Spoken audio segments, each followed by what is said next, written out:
Welcome. BitmonkeyTV. Sorry about that. There's a little delay right there.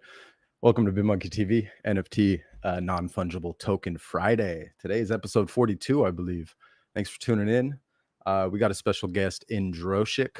I believe he's listing his 9th of his Stargazers NFT project.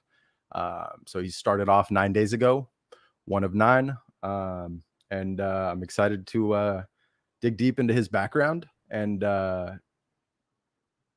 everything about his project. All right, so and we're going to dig into some NFT news too, just like a brief overview of projects that I've been keeping an eye on.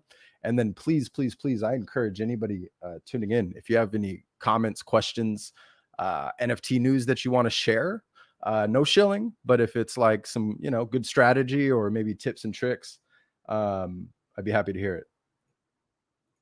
So I'm waiting for Droshik to. Ooh, sorry about that. We're so thanks for bearing with me today.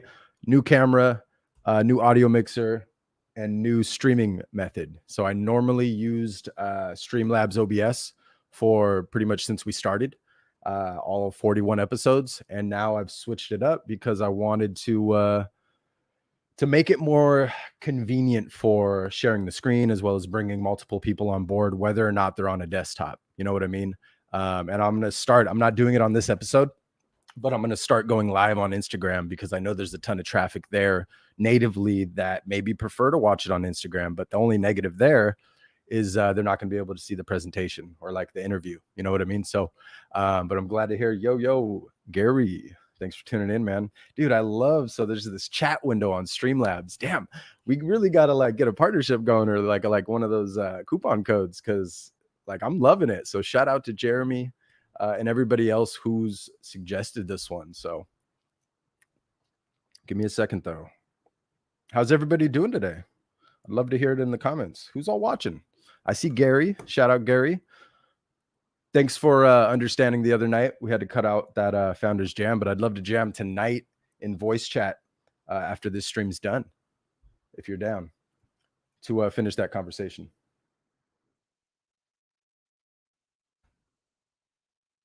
We're going to go ahead and pull up an update since we're on NFT Friday. Yeah. Thank you. And we're waiting for our guest. We'll just go through some NFT news, and then maybe we'll do a little sneak peek of his project. But I'm going to wait to talk about him and his background because I really want to hear. I have some questions for him.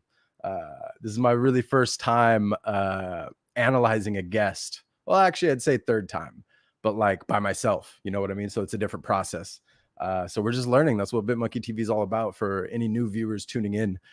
We literally just started. It was an idea I had with a buddy of mine, Scott, who's still going to come on Fridays, but he's down in LA, I believe, right now. He's working his photography skill set. So, but every week he'll usually be here on Fridays. But we just started, you know what I mean? He came over on a Saturday. We started that Monday.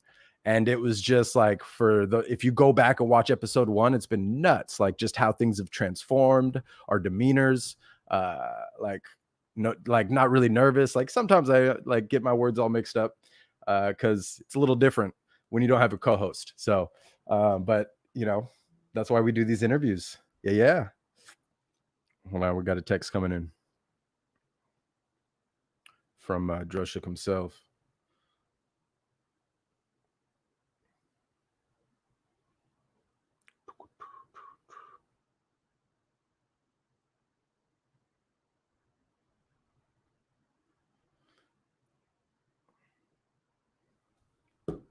So we're going to start off with some NFT news. In the meantime, let's start off with Pixel Vault's recent announcement. They gave a sneak peek of these 3D models, so I don't know who's in tune with this project. Damn, see, I love this fucking Streamlabs. This is amazing. Woo! Fire. I'd love to hear it in the comments. What are your thoughts on this? Is that sick? No? Like, are you going to get involved if you're not already involved in this? Or I'm just blown away. I can't wait to see this in real-time gameplay. I really can't.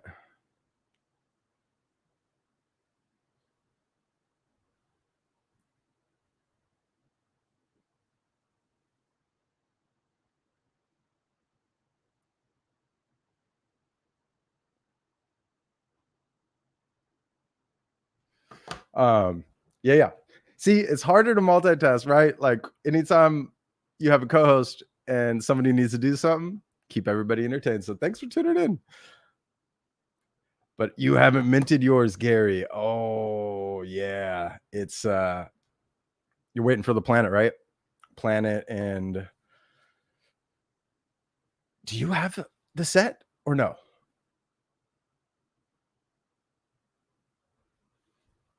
I can't remember, because that's cool to keep. And if you don't, let's figure out a way for you to get one. You know what I mean? We can find ways. I'm going to put my thinking cap on for you. But man, those characters are insane. And then they announced the sequence of events. So for anybody interested in this project, anybody who's involved and have been keeping an eye and haven't heard of this announcement yet, I'll just go through it. So the sequence of events upcoming, and I love this about Pixel Vault. For those who don't know Pixel Vault, they never really set dates. They tell you what's going to happen, and then they surprise you on the timing.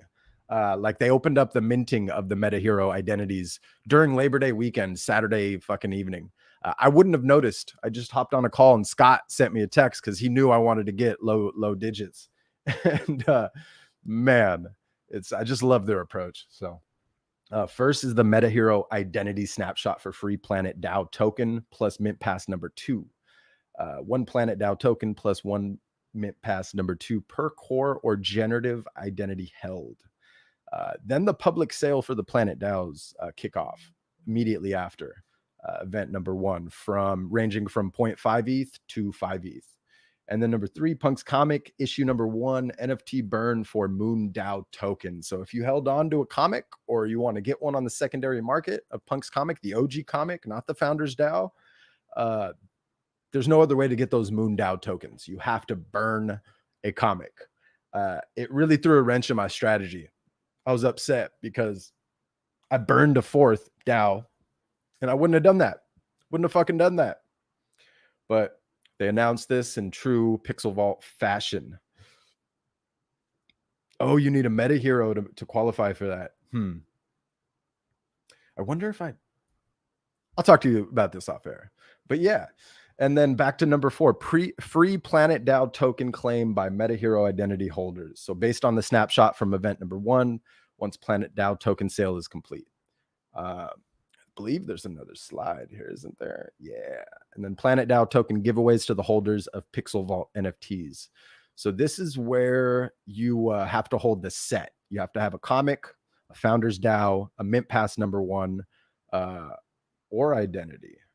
No, and identity. I think that's a typo because I believe you need all 4 to make that happen.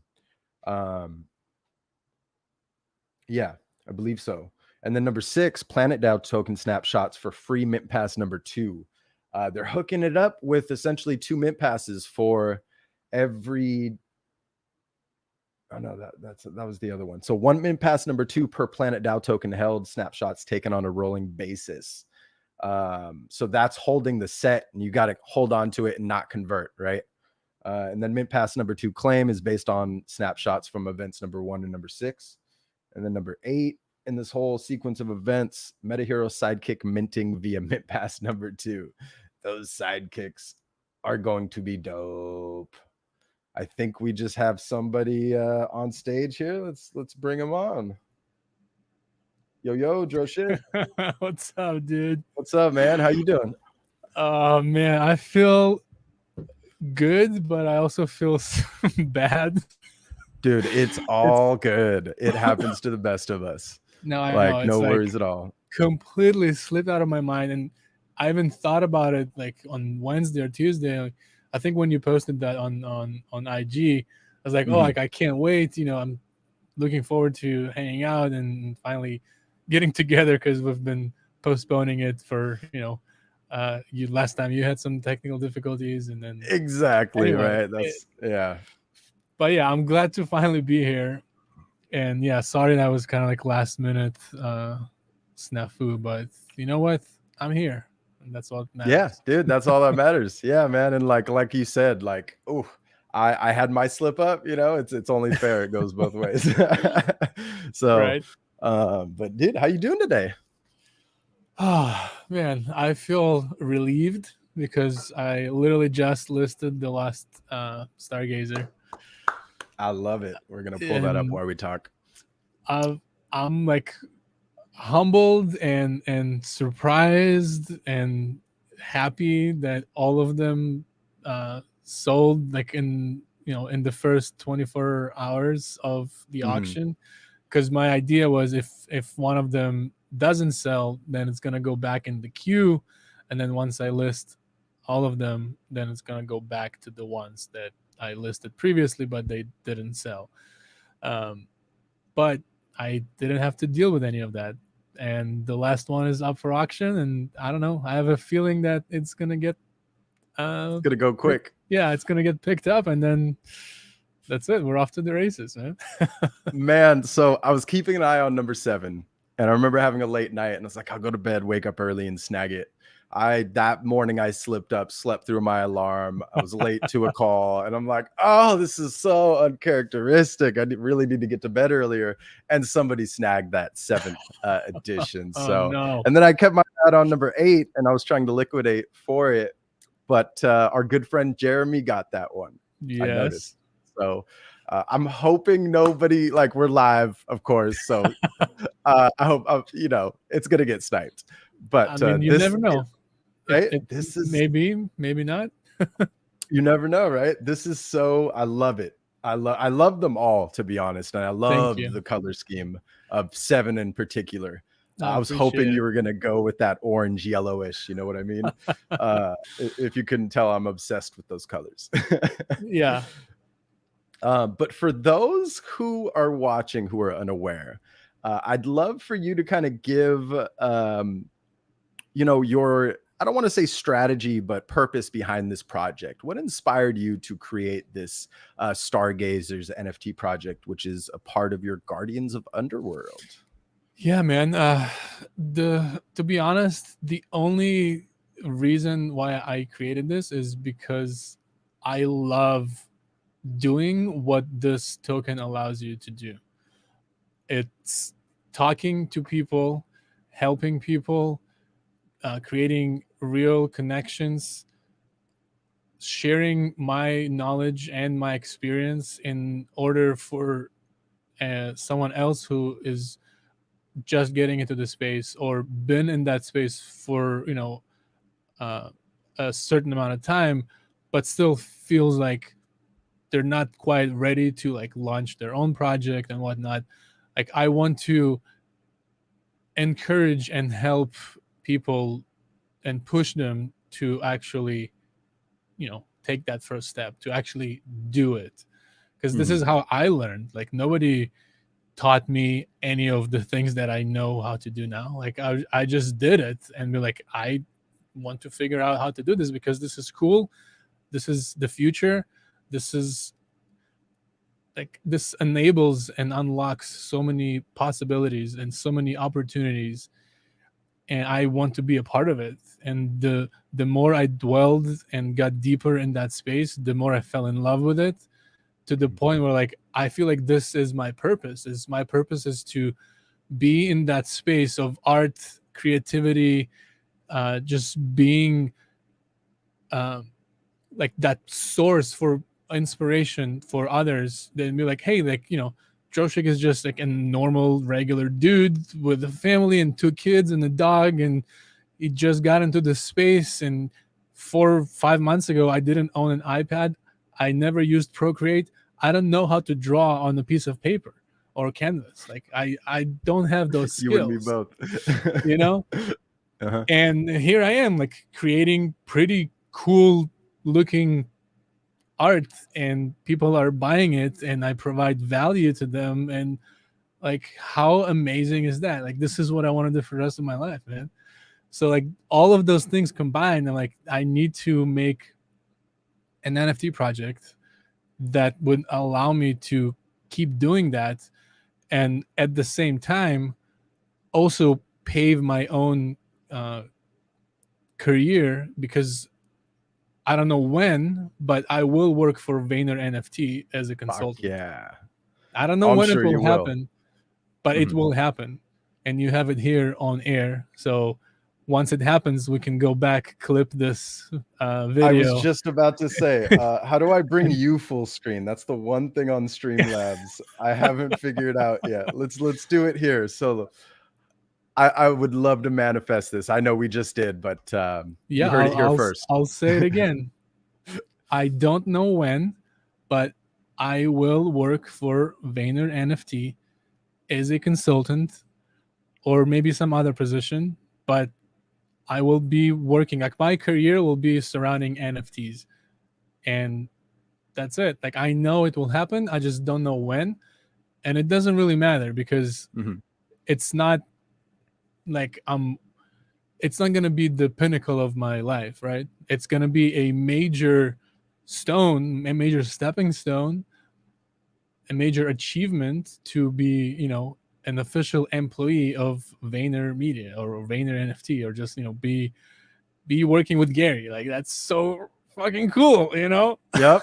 And I see it, dude. I totally see it. I totally see And it. Like so, no doubt. No doubt. I don't know if you were at the Clubhouse when I was talking about the project before it dropped, but Jeremy actually mentioned that Vayner NFT have an opening right now for a consultant. I was like, yeah, I saw that, but I'm not ready.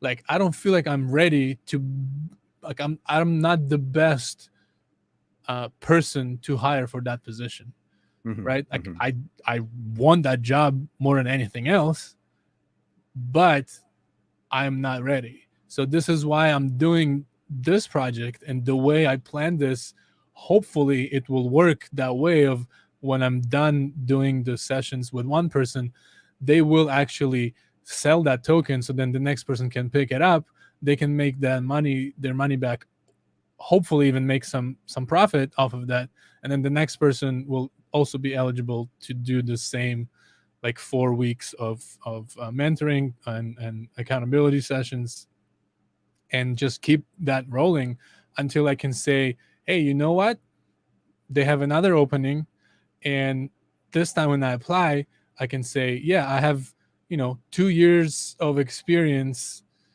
and I've mentored and coached and helped, I don't know, 30 people into the NFT project. I helped them like strategize and just from ideation to strategy to roadmap to actually launch their first NFT project, that's exactly what a consultant do for a bigger company.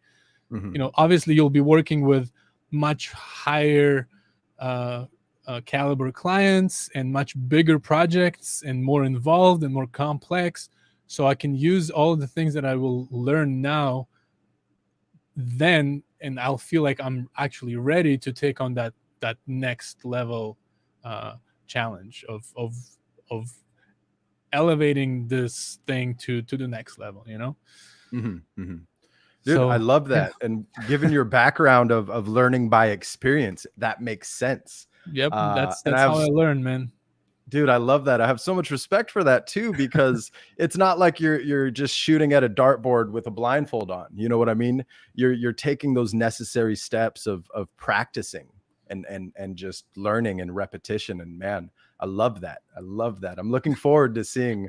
I hope that all 9 winners are willing to like come on, like maybe one-on-ones with you, right? And maybe you can like do some live streams talking about like maybe before, middle, and after, and the chain. You know, this is down the road. You know, yeah, for sure. After the 4 sessions. I have a lot of ideas like what to do with that, and yeah, I mean, and even if like nothing really happens the way I envisioned it, like still this is like I'm having so much fun with this. I love what I'm doing, and that is the ultimate, you know, check mark for anyone. You know, like if you love what you're doing, like nothing else matters. Doesn't matter like I couldn't agree more. It doesn't matter how many hours you work, and you know, I say work because if you love what you're doing, like it's not work, like it's you're doing your passion, you know. That's again, that's the ultimate, you know, put that check mark. I'm good, like I'm happy. It's not about the money, you know, it's not about the what car you drive or what house you live in. It's like you are truly living your dream, because this is you're doing what you love to do, and it also helps other people, right? Like in full circle, man. And sharing your experience like you are, like most of us are, you know what I mean? Yeah, Like it's exactly. just, we're all like this community. Like I got to shout out what brought us all together, right? Gary Vaynerchuk, Yeah, Gary V. 100%. Oh my 100%, man. goodness. Like The man I'm and the beyond legend. like, right? Right? We wouldn't be having this conversation. All of these ideas and projects like would not have formed so naturally like they did. With his audience and just people who believe in him and are willing to listen and try new things. Absolutely. Fuck, And you know, man. one of the main reasons why I like really respect Gary and like look up to him like as a role model, because he just speaks the truth all the time. He doesn't bullshit, it doesn't sugarcoat. Like he just speaks like things the way they are. And a lot of people don't like it, and I understand why, because you know, truth can be painful. Like most of the time it is. It's like, yep, you are right. I love the way And you worded that. I love the way you worded that. Yeah. and 100%.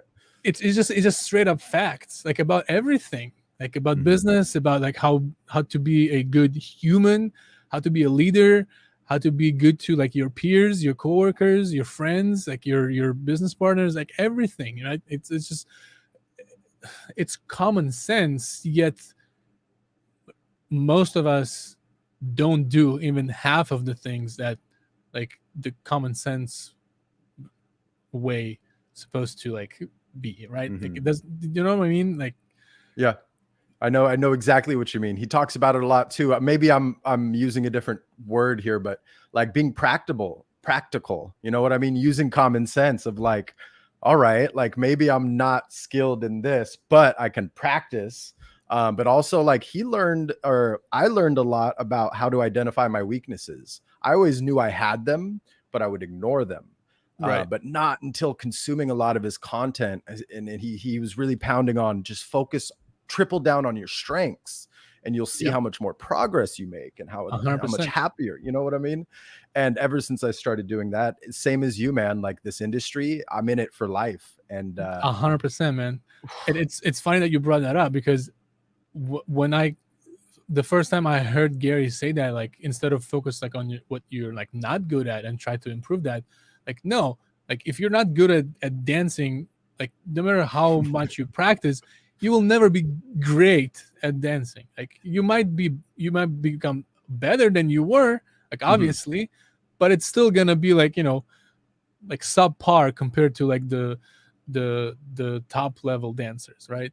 yeah. And I remember like just thinking about it at my previous job, when we had like our like quarterly or like whatever review period, when you have to like write like your self review and kind of, you know, what your what were your like highlights, what were the things you wanted to improve on.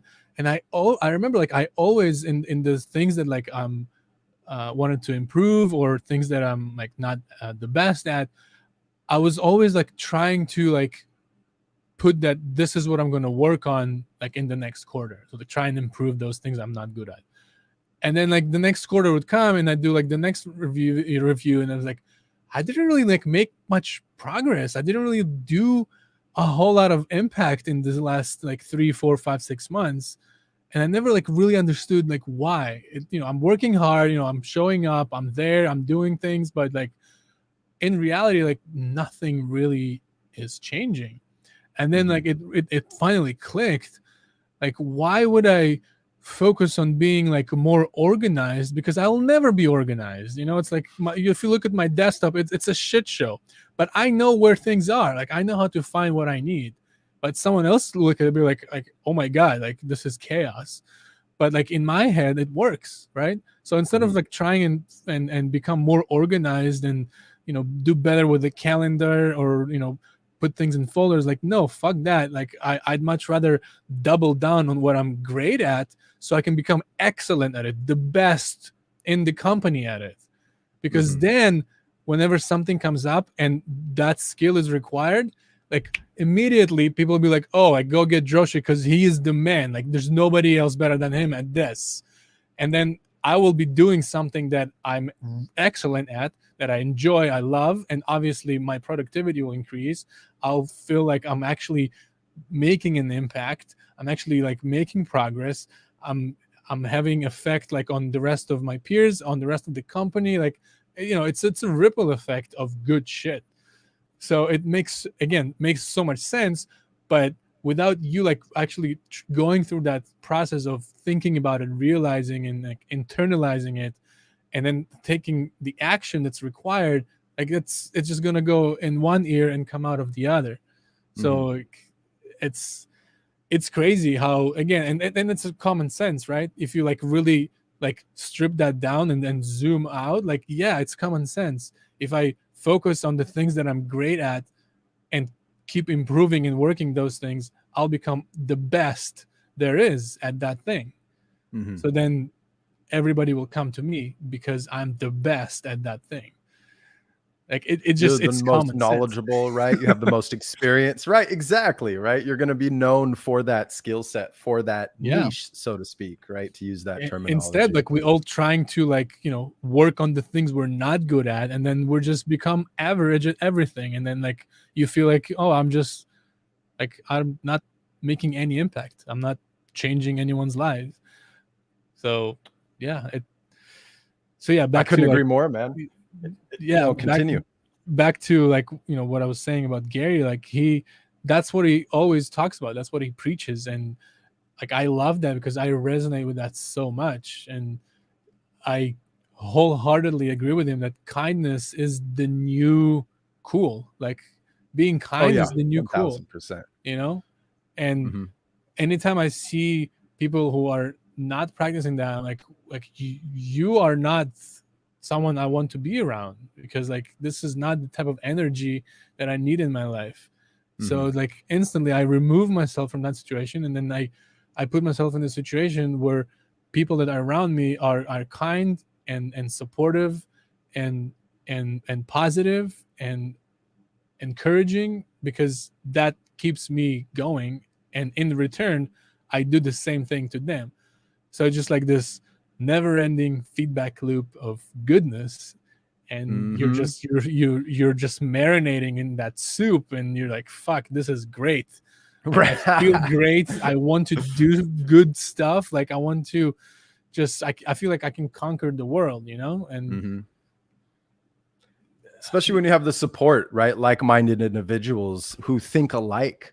I will be honest, like when I first came across his content, I was I wouldn't say I was negative per se, but I had some pessimistic tendencies through no fault of my own. You know, we all grow up in different environments, and what have you, but I've done a lot of work to kind of retrain and rewire my brain. A lot of it through journaling, a little bit of meditation, but like a big part of it is thanks to Gary V. I want to go, like, that's why I brought all that up, is when I went through that period, man. I remember, I wanted to ask a question. I didn't like Gary V when I first watched his content. I forget what video I first saw, but his energy, and I'm like, I know, like I've taken some Adderall before, and that kind of, I don't know, man. I think you got a lot of energy. But then I started to realize that's just because that's who he is. That's his natural energy, and it's fucking insane. And it's all rooted from these simple yet common sense, right? Practical qualities of kindness, of empathy, of having compassion and not judging others, and just focusing on your strengths, like focusing on what makes you happy. It's just I can't wait to meet him in person, like you. Oh my god, dude. And man, yes, I hope to partner with him someday. I will be honest. That's one thing I'd like to manifest, right? In some way, shape, or form, right? Or maybe like bringing him on board as an advisor for something. Who knows? Maybe it's something we all do as a community. Like I love like everything we're seeing with these initiatives. Absolutely, man. And yeah, like I couldn't agree with you more about like how a lot of people, when they first, you know, experience Gary, whether in person, or seeing one of his like talks or interviews or whatever. It's like, and even he says that, right? You either like love me or you hate me. Like there's no in between, right? Mm-hmm. And like I get that. Like for me personally, like I immediately like resonated with him. I don't remember what was the first piece of content of him that I saw, but like immediately after, I'm like, okay, like this is someone I want to like follow and kind of like dive deeper, like consume more of their content, see what they're all about. And then the more I consume, the more I'm like, I need more of this. Like this is good. And like I also resonate with Gary a lot because I also was I was born in the Soviet Union. I was there till I was 9 years old. I experienced the fall of the USSR, the former USSR. Like in the last couple of years, like it was like things were really bad, to the point where like we didn't have running water or electricity, like maybe like an hour a week if we were lucky. And that was our life. Like I remember, like you open the fridge and there's nothing there, like literally an empty fridge. Damn. Now it seems like absurd, but like I've been there, like I've went through that, which in return like makes me so much more grateful. And I don't take anything for granted. And so like I resonate with Gary, just like being like an immigrant, and like my family immigrated to Israel. We lived there for like 15 years, and then I moved to the States about 11 years ago at this point. So again, like experiencing all of those things, like as an immigrant, as a like an outsider, like I never felt like I belonged. And like just as a little kid going through all of those things and emotions, and it's just you kind of like become, I don't know what's the right word, but like more like tough in that regard. Like you have to like tough up, and because you have to deal with all of those things, right? And in a way that leads to you kind of like try to like be more creative, be more entrepreneurial person, because you can't do the same thing that everybody else doing. Like you gotta do things differently because like you are different. If that makes sense. So it's like I don't know, everything that kind of like Gary's history and Gary's story and like who he is, like what he stands for, and like all of that stuff, it like really like deeply resonates with me. And I'm so thankful that I found Gary, and just because of that, like I'm now involved in the space and the NFTs, and I've made so many amazing connections already, and like so much is happening already. And we're like what, 5 months in, barely. Right. Hey, that's a good number right there. I think almost, yeah. Wow. It's crazy, man. It's Only crazy. two. It feels like longer, doesn't it? Or is it just does. me? It feels like it's been like a year and a half. It feels like a VCon has passed and we forgot.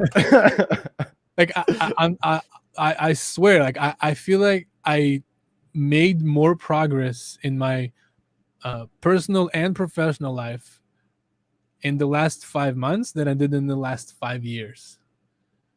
Like it's insane. That hits close to home, man, because I gotta say I'm in a similar boat. I just, this year was a game changer. Everything changed for me. So I couldn't agree more on that front. That's amazing how it's happening in different lives, right? Who are completely unattached to one another, and like different situations, like different upbringings, and the same thing is happening. That feeling, that push to do what we enjoy most, you know what I mean? And share that gift with the world.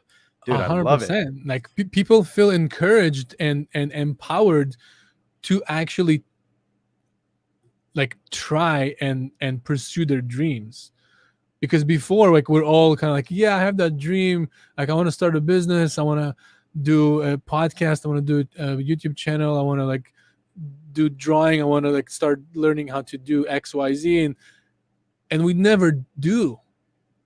Like we just, for whatever reason, fear, doubt, excuses, finances, family members not being supportive, and a plethora of other things that are like just so dumb, like dumb reasons for us to not try. Justifications, excuses, dude. like Gary says, stop pontificating.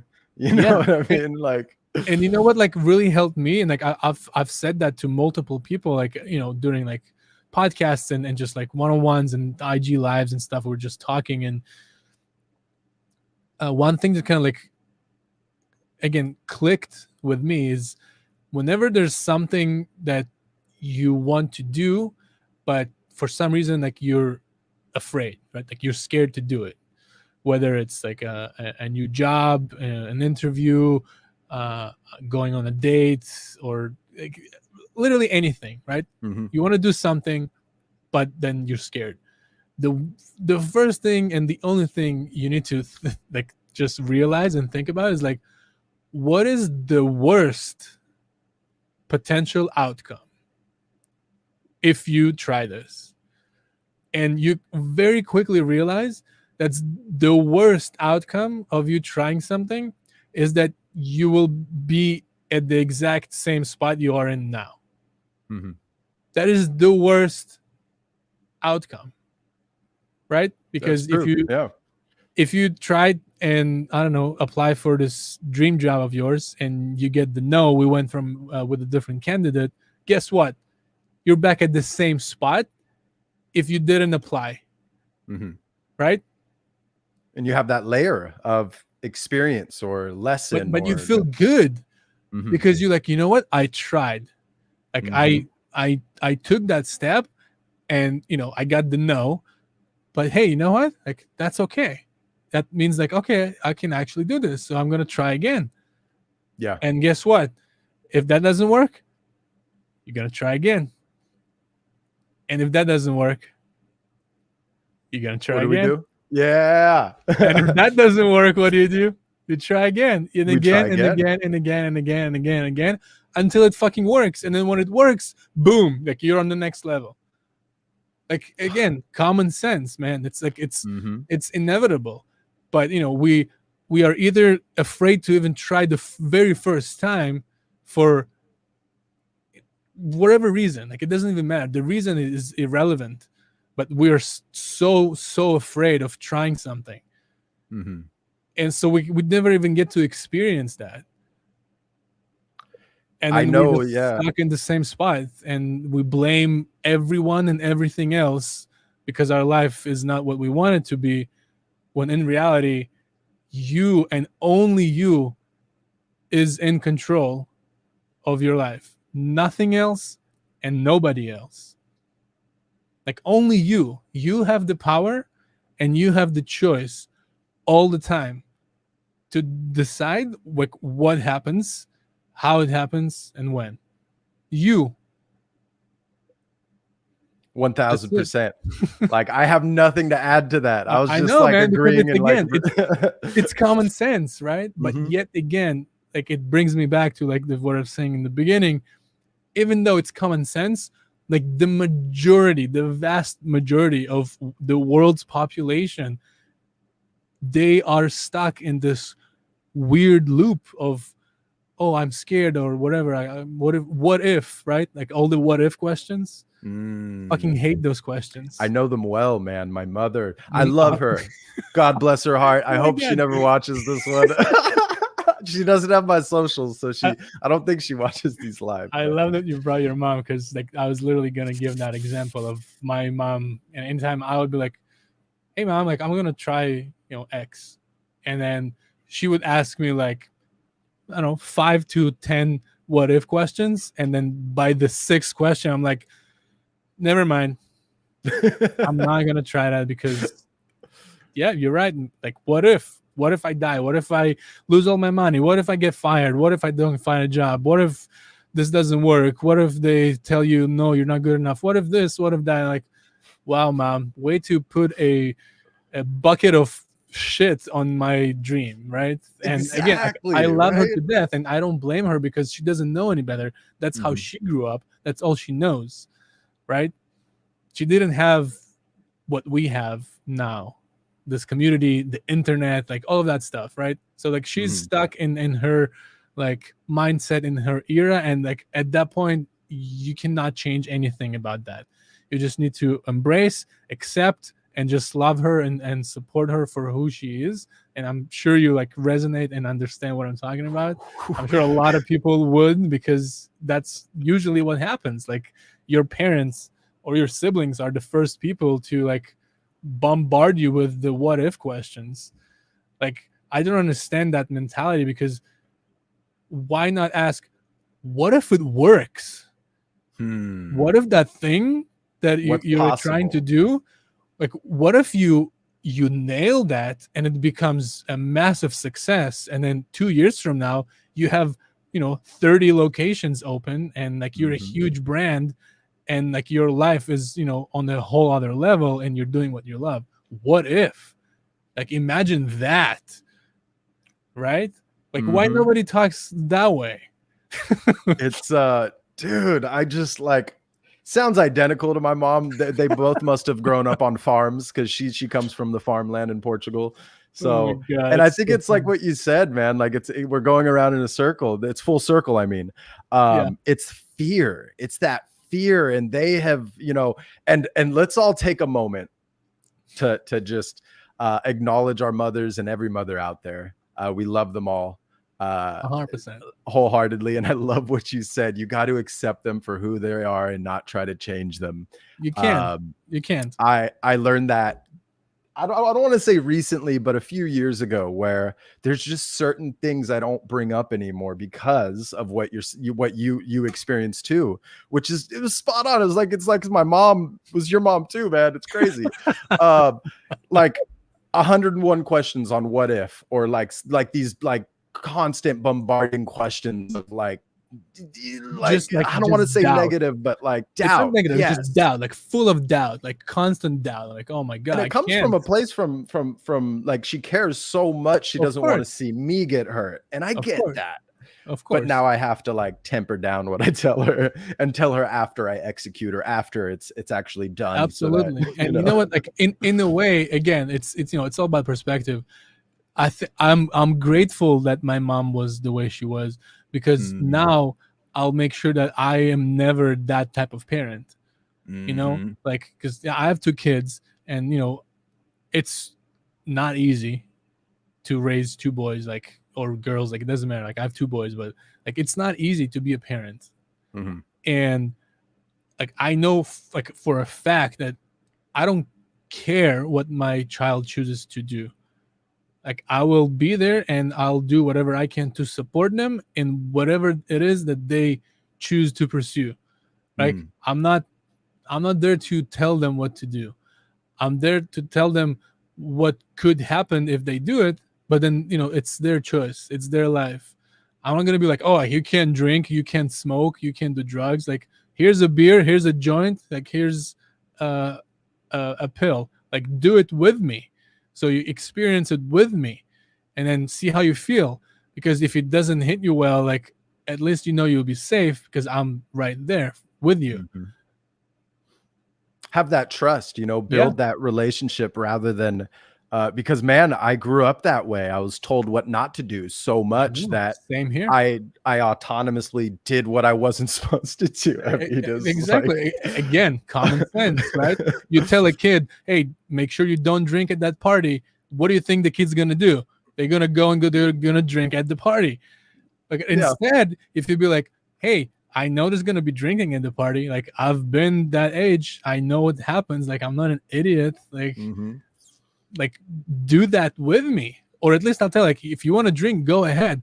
But if you do, this is what will happen. So just keep that in mind. And if you still choose to do that, like, go for it. Like, it's your life, your choice. I'm not gonna be here to like control you and try Mhm. to like tell you how to live your life. Like, it's your life. I can only guide you and show you the door, or I can tell you about my experiences, because I've did the things that you're about to experience yourself. Like I've already been there. I know what it's like. So I can just share you and tell you my experience and share my knowledge with you. But then the rest is up to you.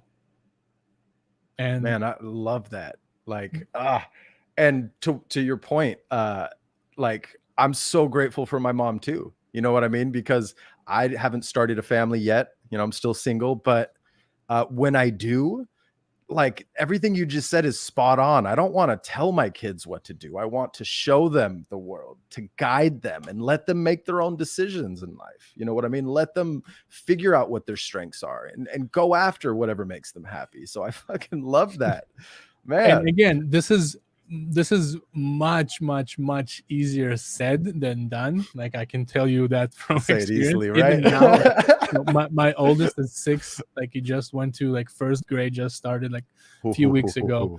So it's like like I already like am feeling those challenges within myself, even though like I'm fully aware of everything, but it's still in that moment it still is hard.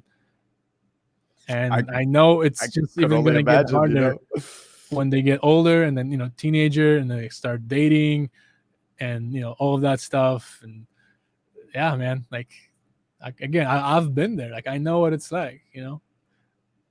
I wonder if our dads had the same talk, you know what I mean, with their friends. Like, oh, I'm gonna, I'm gonna do this a certain way, but then you go through it and you kind of have to pivot or like adjust your approach. Yeah. Or I maybe, can don't know. guarantee you that our parents did not have those type of conversations. Yeah, my dad was he just got to the States in his like 20s, and it was during the 70s. So Oh boy, yeah. I mean, he admits to being nothing, right? But my cousin tells me everything about their days. So what's crazy is my cousin Victor, he introduced my parents, and my cousin Victor grew up with my mother, right? They're that family. 2 farms separate from each other, right? In Portugal, roughly 3 hours, but they met here in Oakland. Craziest fucking thing. Like all the way across the world, and they grew up hours apart. So I'm very grateful for that. You know what I mean? Even with the upbringing I had, I'm just like you said, I learned so much, and I learned not only what not to do, but how to be more. One word I wanted to bring up was resilient. You seem like you're very resilient. And on that note, so you kind of, I did like prep some questions for you, right? Because I went through your website and I really wanted to get to know you more, based off of, what I know and the streams I've watched. But you've already answered one of them for me. You kind of told me about your background, but I wanted to bring up Georgia. This is the second time I've ever heard country Georgia. Do you remember anything about the country Georgia, or was it one of those things where you were born and then you grew up and all the memories from Israel? No, of course, yeah. So okay, let's bring it back. So I was born in Georgia, the city of Tbilisi, which is not in the United States, right? Because that tripped me out. I had to double take. I was like, not. What? There's a country named Georgia. It's in the continent of Russia, right? And I didn't. Yeah, it borders Turkey, so it's like it's in this like weird like East Europe, Russia, and Middle East kind of like area. So back in the day, Georgia was part of the USSR, and then the USSR was falling apart, and it was just kind of like there was war and a bunch of crap that I don't really know or understand because I was a little kid. But we lived there till I was 9. So when we moved to Israel, I was 9 years old, or almost 9, like 8 and 10 months. So yeah, I definitely remember. It's a beautiful country. Like now everything is much better. Beautiful country. It is by fucking far the best food in the world. Ooh, okay. And I know it's a bold statement, but if you've never had Georgian food, then my wild guess is nobody that is watching this has ever had Georgian food. And I'll be really surprised if someone had. So if Not you ever had Atlanta. Georgian food, like slide into my DMs, let's chat. But yes, it's the best food in the world. It's my favorite cuisine by far. The language is Georgian. It doesn't sound or look like any other language in the world. It's very distinct. Can you speak and it still? I wish. I know like Oh, a okay. few words, but again, I moved when I was 9, and at home we spoke Russian, and then in school it was Hebrew and English and like French and Arabic, and I literally just forgot the language because I stopped practicing it completely, which Yeah. is I definitely regret that because knowing an extra language, like I speak 3 fluently, which I'm really grateful for that, but knowing more languages, it's never hurt anyone. Yeah, I agree. Like I did that with French. I learned that fluently, went and lived there for a few months for like this exchange thing, but then I stopped practicing, Yeah, so it's like you forget the language. I'm sure if I move there or like try to like pick it up, like it will take me probably, I don't know, a couple months to like pick it back probably a up. couple weeks, right? Like, Yeah, probably quicker than you think. I yeah. have a feeling. I mean, to the point where like I can have like a basic conversation with a person on the street, like comfortably, nothing too crazy, right? Like, yeah, it's probably like a few weeks of practice, like every day, and you're good. But yeah, I mean, what else do you want to know about Georgia? I don't really remember a whole lot, but That was perfect, actually, right? Because my leading up question was, so I know I read briefly your bio, and the audience is going to hear some more about it. But I know when you turned 17, I think you discovered a new genre of music at a very legendary nightclub. I believe it was called. Shoot, I'm brain farting. I thought I had that on what I write down. Ha Oman. Did I say that right? yeah. And I'd love to hear about like.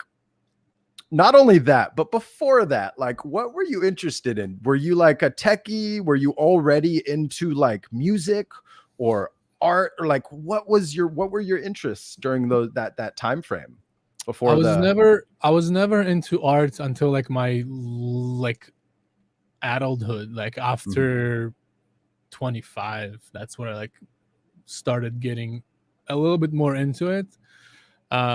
Music was a passion of mine ever since I was 11, 12. Like so that's I see. Yeah. I got my first drum kit when I turned 14.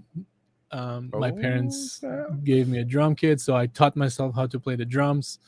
I've been listening to, man, just a crazy range of music, like anything from Led Zeppelin and Pink Floyd and The Doors and King Crimson and Offspring, to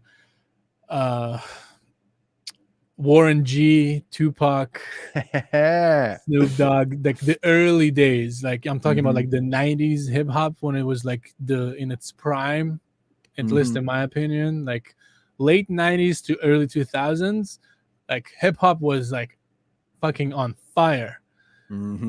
Now my mom didn't want me to listen to it. She was of course stealing not. all the CDs, Now I don't know. I'm not really into it. It's And then me neither personally. So then I think when I turned like 15 or 16, that's the first time I think when I really got introduced to house music. Okay. And that just completely, it was kind of just like opening a box and like a light just coming out and shining on your face, and you're like, ah, like I discovered this thing, and it was just like completely like I fell in love. It was like live from first beat. I was about to say, how are you going to spin that off? I love that. Love from first beat. And I started buying CDs, and my friends and I used to go to Tower Records and shop for CDs. Like I remember very vividly Do you remember Tower Records? I do. I Yeah. do. Oh Like, yeah. people Having nowadays are like, binders full of yeah, CDs in your Tower car. Records, what? What? So yeah, we used to like go there, like take the bus to go to the city center, go to Tower Records, and at the very end they had like the tiniest section. It was like maybe like a shelf and a half and like a couple boxes of like electronic music, because it was still super new, not really popular, and we would just like sift through CDs and be like, okay, can we go? And then we like go and like ask to listen like to like some of the songs. And, okay, cool, it sounds great, like buy it, then go home and like literally just like sit down in the room and listen to the entire CD like with my friends. Like, we didn't have phones, we didn't have internet, like that what we did, like that was so cool. And like the more we got into it, I'm like, oh man, like this is like I'm loving it, right? And then at 17 it was like, finally, okay, like I'm old enough to go to like an actual like nightclub, right? Things are different in Israel. Like, you don't have to be 21. Like, Yeah. 17, 17 is the 21. You go to your local grocery shop, you buy a bottle of vodka, you go home, you finish half of it, take the taxi to the nightclub, finish the rest of it before you go in, and then you have the night of your life. If I did that now, it would be ER, right like there. instant ER. If I finished this bottle of vodka before going out. Oh man, yeah, same here. I would not even make it out if you give me half of a Right? bottle like that. But yeah, dude, like I remember, like it's such a vivid experience of like standing outside of the nightclub, like for the very first time. I've never been inside. I've only heard things about it. Super pumped. It was like one of my favorite DJs was playing. He's not like he's not famous globally, but like in Israel, like he was up there. And we were just standing outside. We got there early, like nobody was still getting in, but I love that feeling. And whoever used to go to raves or like nightclubs back in the day would know what I'm talking about. When you stand outside the club and all you hear is just like just like this, like just low, you hear that low kick and bass, that's all you hear, like through the walls, just this rattle, like the metal and the surrounding environment just rattles anytime like the bass comes on. And it's like, oh man, I love that feeling.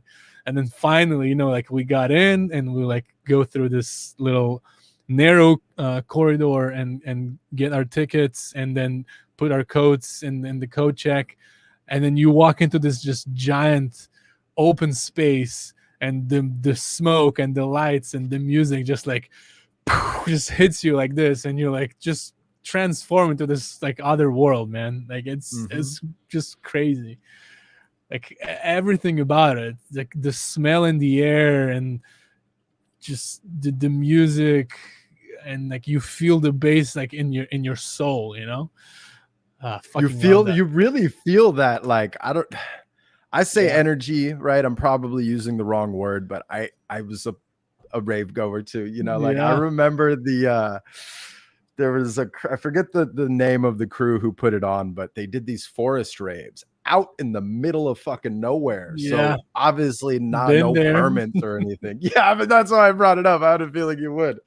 And permit? What's that? What is that? Like, right? Is that a new drug? Hey, you got some permits, bro? You want some permits? I got permits. Just right? Like, it's a certain stamp. Nice. And it's a new press. It's a new mill that they use to press down. Yeah, I know exactly what you're talking about. Oh man, so funny. That's hilarious. I love it. But yeah, I know exactly what you're talking about. That feeling of the music and the energy you feel and getting close to those. It's the best. Like I miss that more than probably anything, because I like legit physically cannot do that anymore. Like I cannot go from 11 p.m. till 7 in the morning and dance all night. Like physically, I can't do that. and barely sleep and then move on the next day and then go work 12-hour shifts and then do it all over again, because I did that, you know. And like I said, again, if I do something like this now, it's like instant ER. It's like no questions asked. Like, this guy, like, come on, get out. Gotta have an IV by your bedside. Yeah. If that'll even help. Like I haven't had, I just went golfing with my dad the other day, some much needed, you know, one-on-one time with him. Yeah. And he got 2 beers before I even got there. I took a sip. I don't drink much anymore. Yeah, and my same. body was just like, man, I don't want it. I had my cigar, but that was about it. You know what I mean? So no, dude, it's same just, here. Like, I can't handle alcohol anymore. It's just like it doesn't do anything good to me anymore at this point, you know. It's like I'll have like a glass of wine, like with like a nice dinner and stuff. That's But I don't know, like we had, like on Fridays we do pizza night in our house, and Hey, so me I had too. That's awesome. and I had a beer with my pizza, and it was like, after like I barely finished the beer, and then I'm like, oh man, like I don't know, like why, like I don't know, like I don't feel better, like I feel worse. Like why did I do that? You know, like a single beer, like nothing crazy, you know.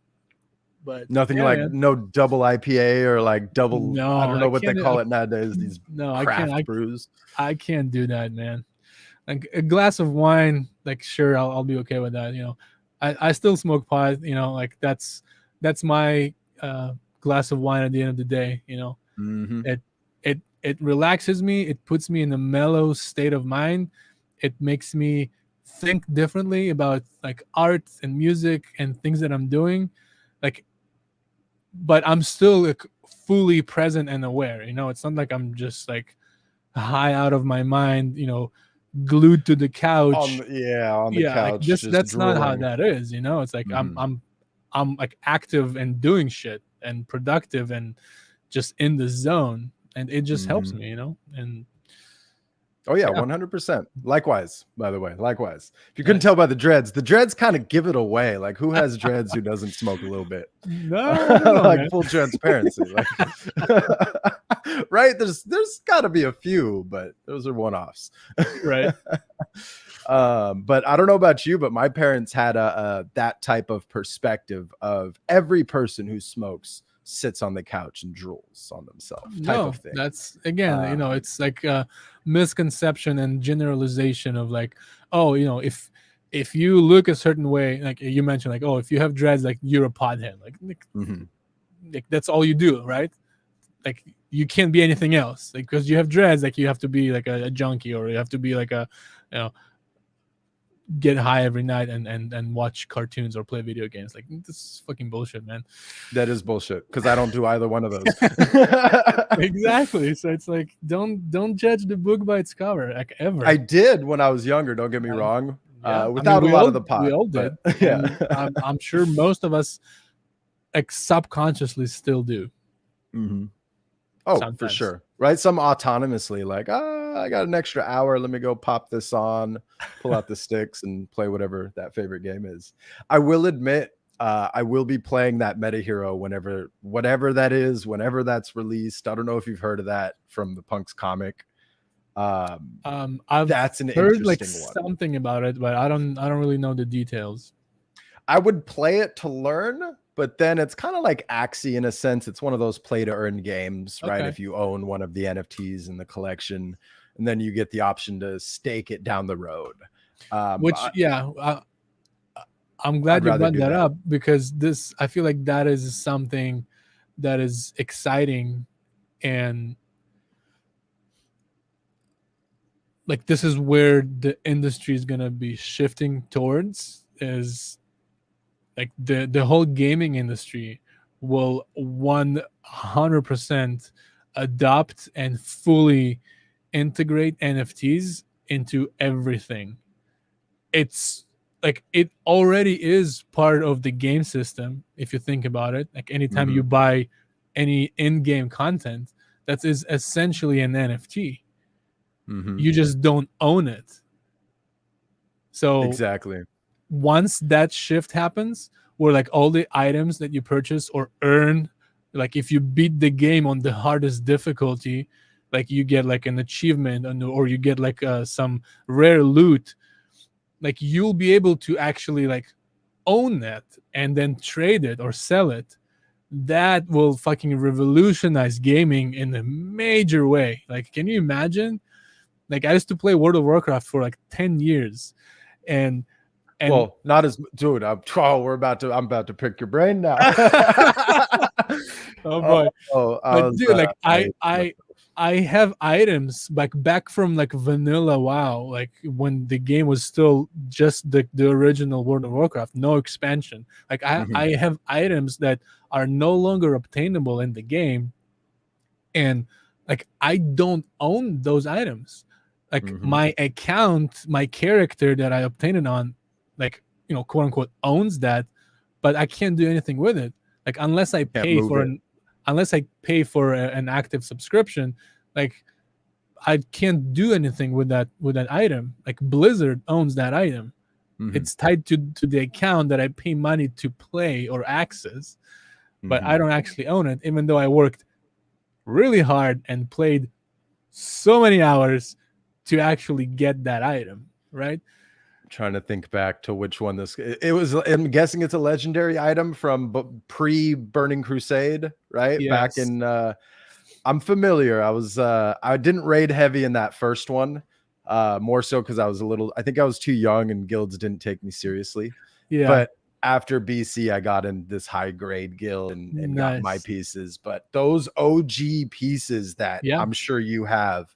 So I don't know I don't know if it will mean anything to you, but like, so I played the priest. The priest was my main character, Shadow Priest. What type? Shadow? What, undead? No, it was human actually. It was a Oh, you were human. Okay, so I was horde. I was undead mage, arcane fire, primarily fire. So yeah, Shadow Priest for I don't know, like 8 years. You guys were assholes. I hated you in PvP. Oh my god, this is the best, man. Back in the day, like Shadow Priest, fucking unstoppable.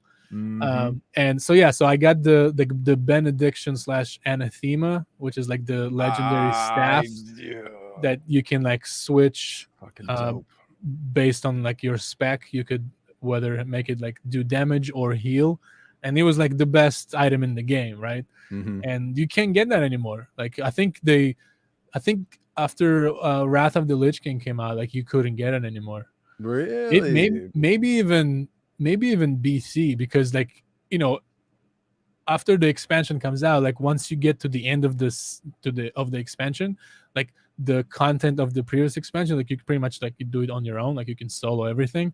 So it's kind of like they removed that the option to get that item, because, you know, everybody would just go and solo and then farm molten core and all that crap. Man, remember like 40-man raids? Do you remember that? Yeah, like how dude, like crazy hours, it was. hours. You would spend hours wiping on that boss to not get anything from it, right?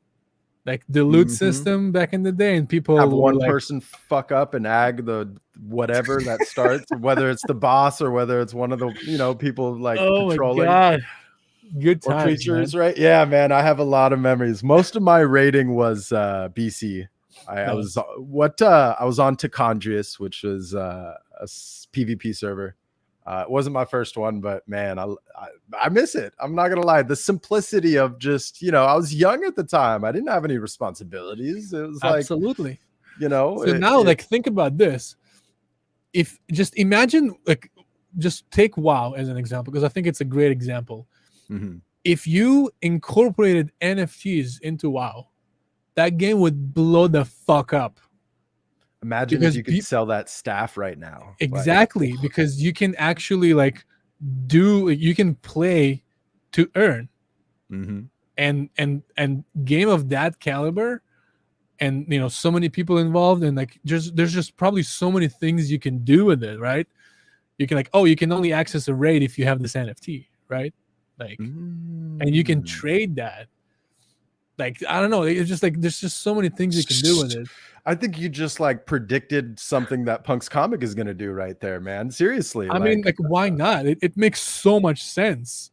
And then like people can actually like make a living, a legit living, playing video games, like doing what they love.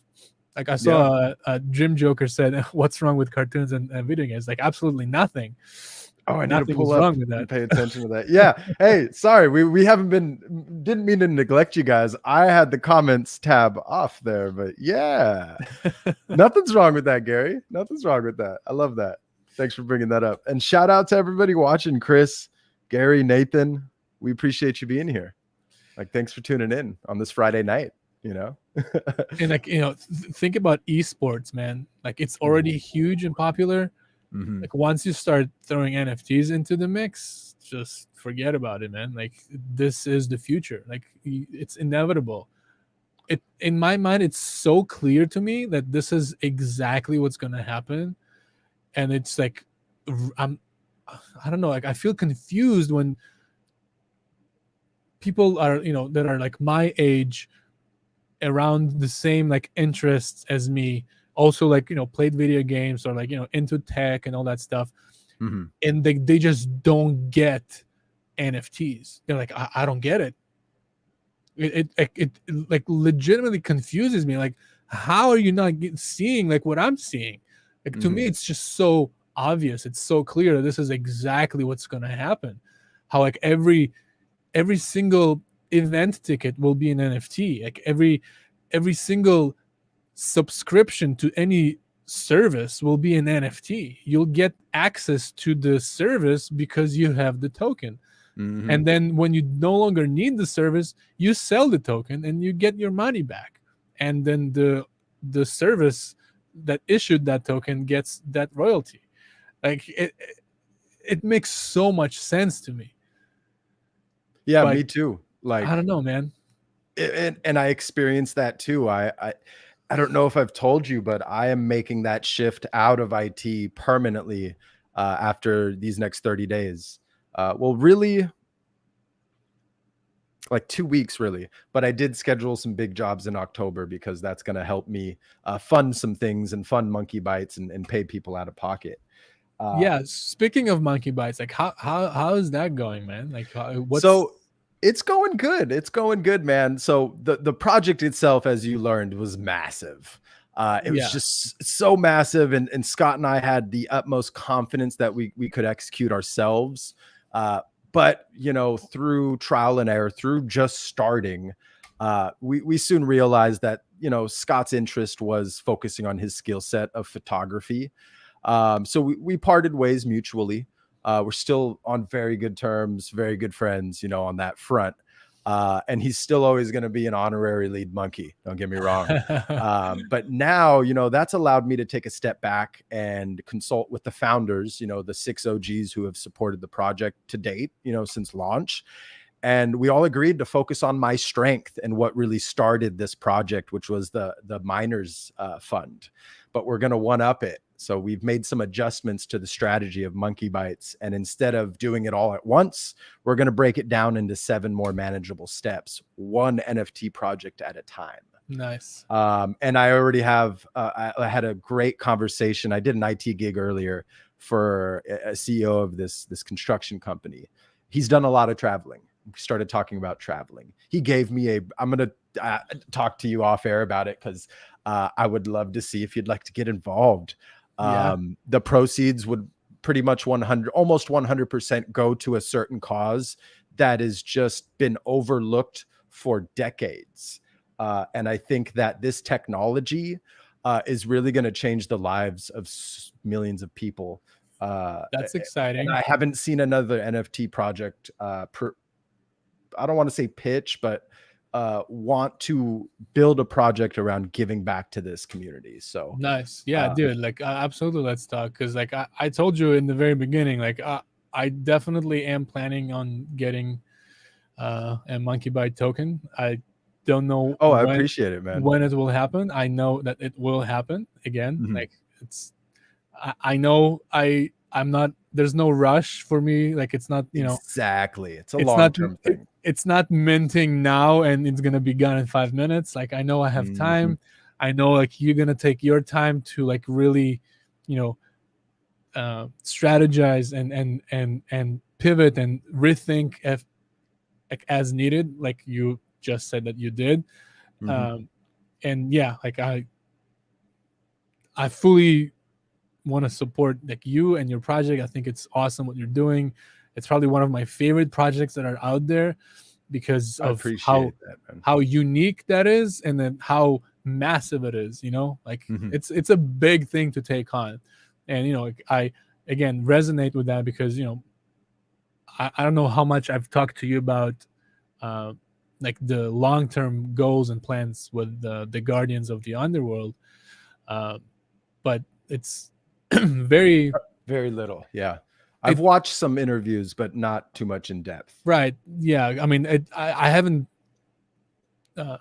talked about this in public, like really like deep.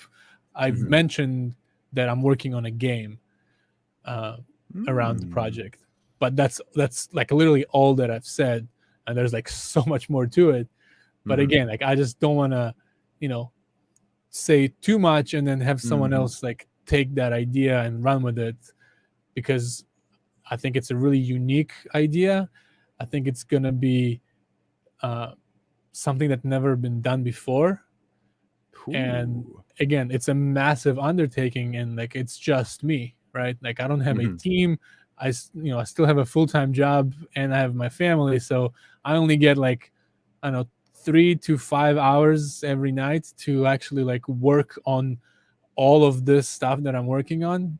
And now that I have the 9 people that I need to help and coach and be the accountability partner for, so that's 9 hours a week that I'm taking out of like my my own time, which Your I'm 2 again full-time jobs almost, right, you know what like I mean, in a way. well 3 because I still have my family and my kids, so that's a full-time job on its own. Yeah.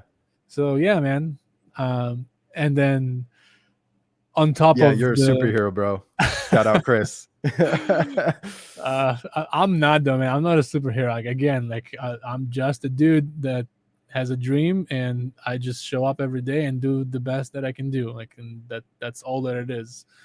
I don't have special powers. I don't have, I don't know, anything that someone else doesn't. Like I have a goal that I want to get to, and I know that I can, but in order for that to happen, I need to show up every day and execute and take the action. And there are days that are hard and I feel like I don't want to do anything, but I still do it. And then 30 minutes after I'm kind of like just plowing through it, it's just kind of like, okay, I get in the groove, and then I'm so glad I did it, because I've just did 3 hours of work that otherwise I wouldn't have. And it's just every single day. That's what you got to do. But yeah, dude, You have that resilience, man. I love it. That's again, like you have to, like there's no other way. There's no other way. If you want to achieve something, if you want to get to a certain level or point or whatever, a title, like whatever it is that drives you, like it doesn't matter. You have to put in the work, you have to put in the hours, you have to show up, and you have to execute.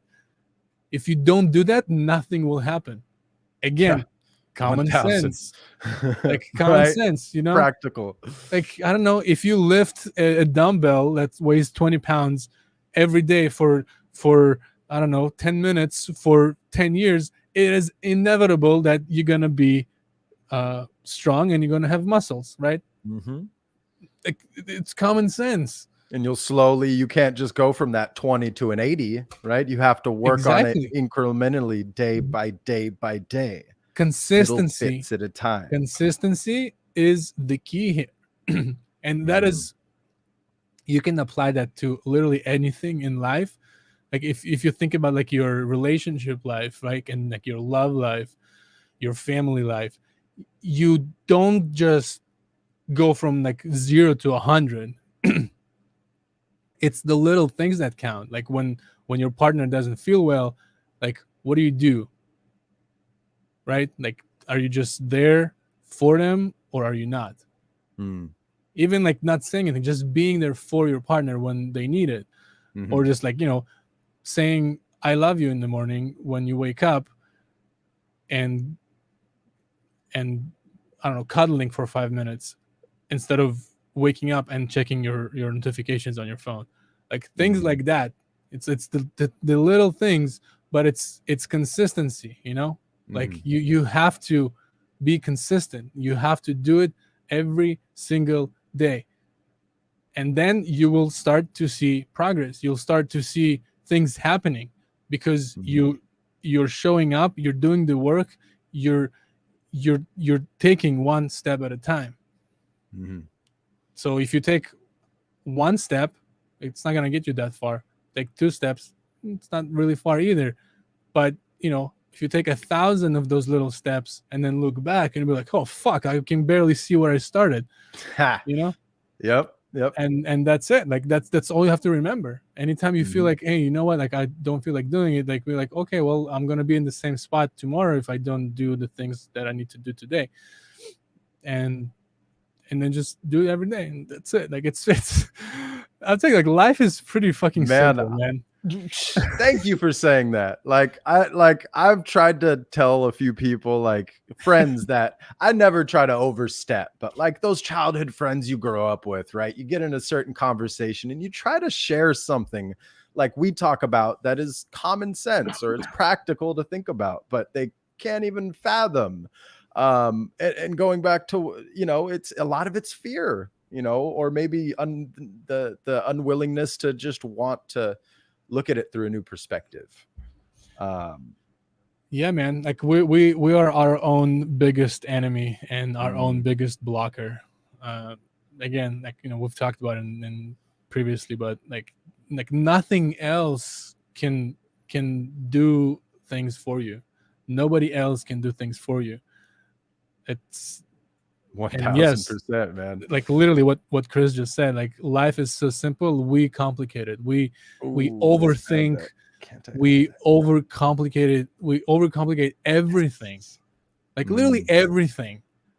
Like life is fucking simple. Just like, I don't know, man. I can talk about it like for fucking hours, but like it's simple. Me too, man. And I have a feeling it's thanks to, you know, it's our moms. Like I could talk about this for hours too. Me and my sister sometimes call each other and chop it up because she's very similar minded. She's grown out of certain tendencies, you know what I mean? But man, thanks for that, Chris. I just found out I forgot I could pin things on Streamlabs, man. Nice. This is awesome. Yeah, dude, like, you know, I can't stress this enough. Is like the people you surround yourself with are like 99% of the problem.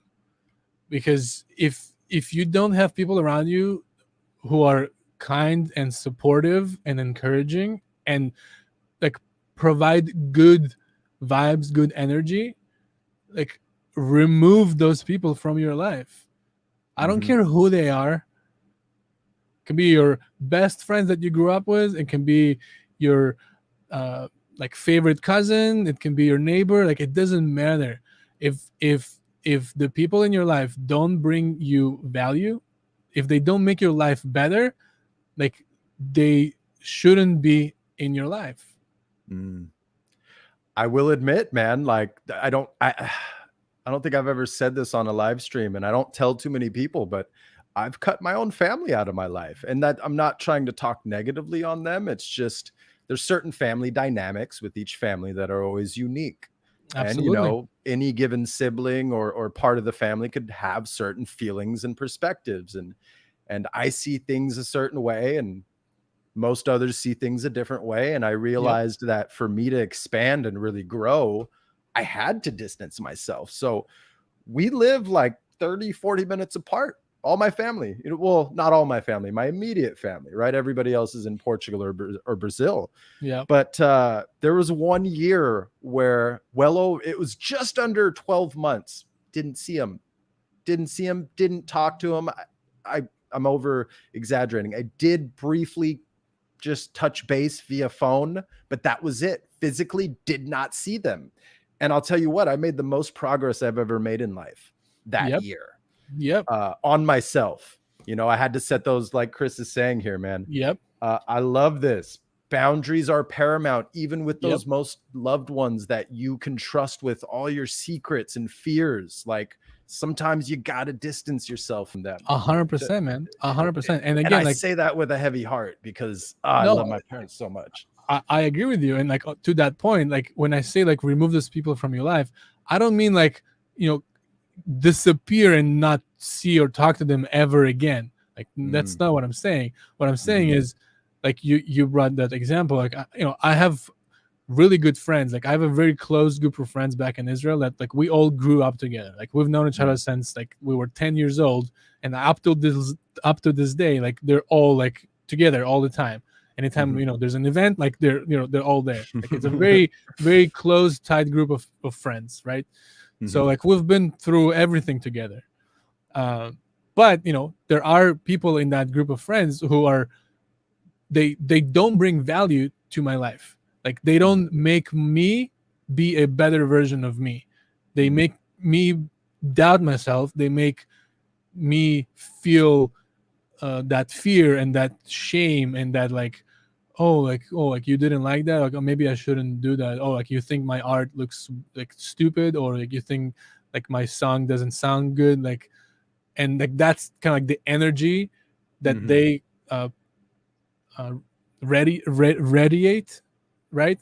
And like I don't want that. I don't like that. It doesn't make me feel good. It makes me a worse version of myself when I'm around those people. And like, so it doesn't mean I'm not gonna like see them again. Like obviously next time I go to visit Israel, like we're gonna hang out and all that, but like it's gonna be very minimal. Like I'm not gonna like share with that person everything that I'm working on, because I know they're gonna think that it's stupid or dumb or whatever the fuck, right? And I don't care. Like I don't care. I'm not gonna let one person affect my life or affect how and what I do. I love this. I believe in this. Like, this is what I'm going to do. So if you choose to shit on me, then I'm going to distance myself from you. And the same goes with like family. And that's the hardest part. But like, I love my dad, but like I don't share anything with him because like we just don't see things eye to eye. Like things that are common sense to me are not to him. And we've talked about in the past how we can't change them anymore. Like we can't change our parents. We can't change what they think. We can't change what they believe in, how they grew up. It's like it's so deeply ingrained in their entire existence that you cannot change that. Like I don't think I've ever shared that like publicly, but I'm like 99% sure that my dad still to this day believes that being gay is a choice. Like let that sink in, right? Like my dad still thinks that people choose to be gay. Like that doesn't work that way. Like that's not how that works. I didn't choose to have blue eyes and this color skin and hairy arms. Like I didn't choose that. That's how I was born. So the same goes to people who are attracted to the same sex. Like it doesn't matter, and like we just don't see eye to eye on certain things that are important to me. And then I'm like, you know what, Dad? Like I love you, but like I'm not gonna share things that I'm working on, I'm doing with you, because I know that the way you see things is not gonna be beneficial for what I'm trying to do here.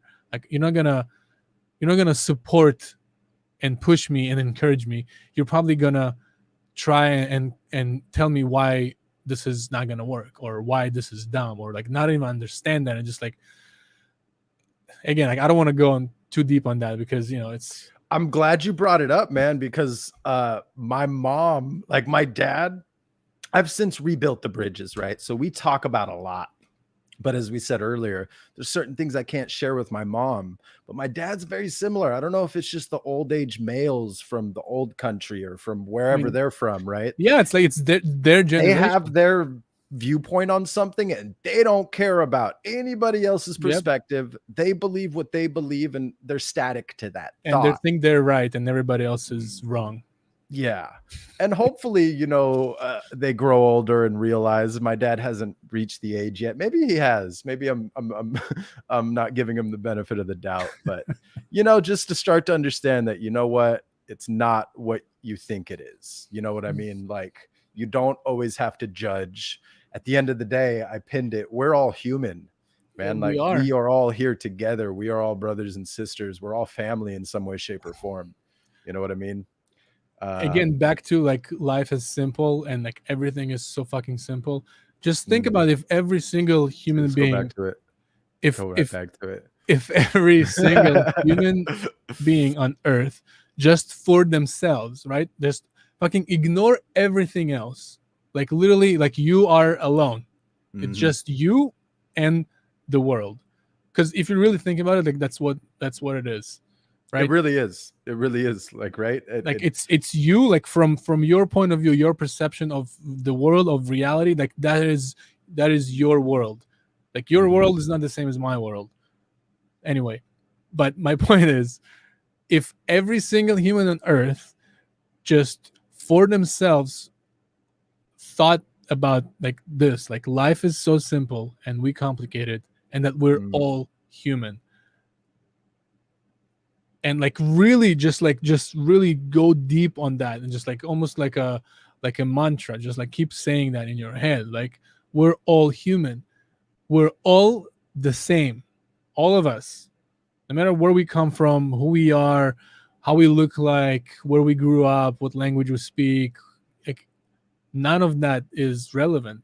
At the end of the day, we're all human. That is the one thing that unites all of us. All of us, we are human, the human race, right? So that is the only thing that matters. At the end of the day, we all want the exact same things. And I've said that so many times before, but like literally take 100 people from all different walks of life, all shapes and forms, all colors, and ask them like, what do you want? Like what is happiness to you? And I guarantee you the majority of them will give you the exact same answer, that they want to do what they love, they want to love and feel loved, and they want to be happy, right? Like that's it. Like that's all that everybody wants. At the end of the day, deep inside, like that's what we want. We want love. We want to like feel good of like what we're doing, and or like doing what we love to do, and want to feel happy, right? And hopefully, like most people want to leave this earth in a better shape than what it was when they got here, right? But yes, hopefully, love, right? Yeah. Love is the key. Like if everybody just spread love on a daily basis, man, this like earth would be fucking fire, man. It'll be like euphoria. Right? Fire of energy, not fire on fire. You know exactly. what I mean? Like, right? I know exactly what you mean. Like, think about the advancements we would make as society, as civilization, if we didn't have this separation. Crazy. Like, it's crazy. Because if you really think about it, like, it comes down to like our own individual choices, right? Like I said earlier, like you are the one who's driving this machine, and you have the choice on a single, on a daily basis. You have the choice. You can choose to spread love, or you can choose to spread hate. It's your choice. Nobody's forcing you to do any of those things. Like it's your choice. So like, 1,000. What are you going to choose? Are you going to choose to spread love, or are you going to choose to spread hate? How does it feel to like smile versus frowning? I don't know. I love to smile. I don't know about Right? you, Like but it's the best feeling. Like I don't know, like going down the street and then just like giving a stranger a compliment, like, hey, like you look great. I love your outfit, or like your hair looks awesome. Right? And like Mhm. I'm telling you, like just try it. Like it it makes that other person's entire day We 100% fucking better. love you too. Sorry, I didn't mean to cut you off. I'm intervening. We fucking love you too. We I love love all of you, everyone. everyone in here, and everyone who's not. We love you all. You know Seriously, what I dude, like, mean? you know, it's just it makes me like so sad that like this is not the reality, right? Like that people wake up and they choose hate, they choose violence, they choose the wrong thing. And it is very true. Hurt people hurt people. Like it's Mhm. so true. I need to And get yeah, good at pointing at that box right there.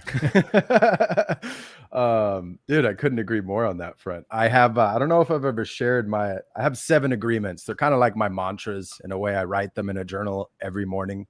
Um, Although lately I haven't been hitting that every morning, I will hold myself accountable. I need to improve on that.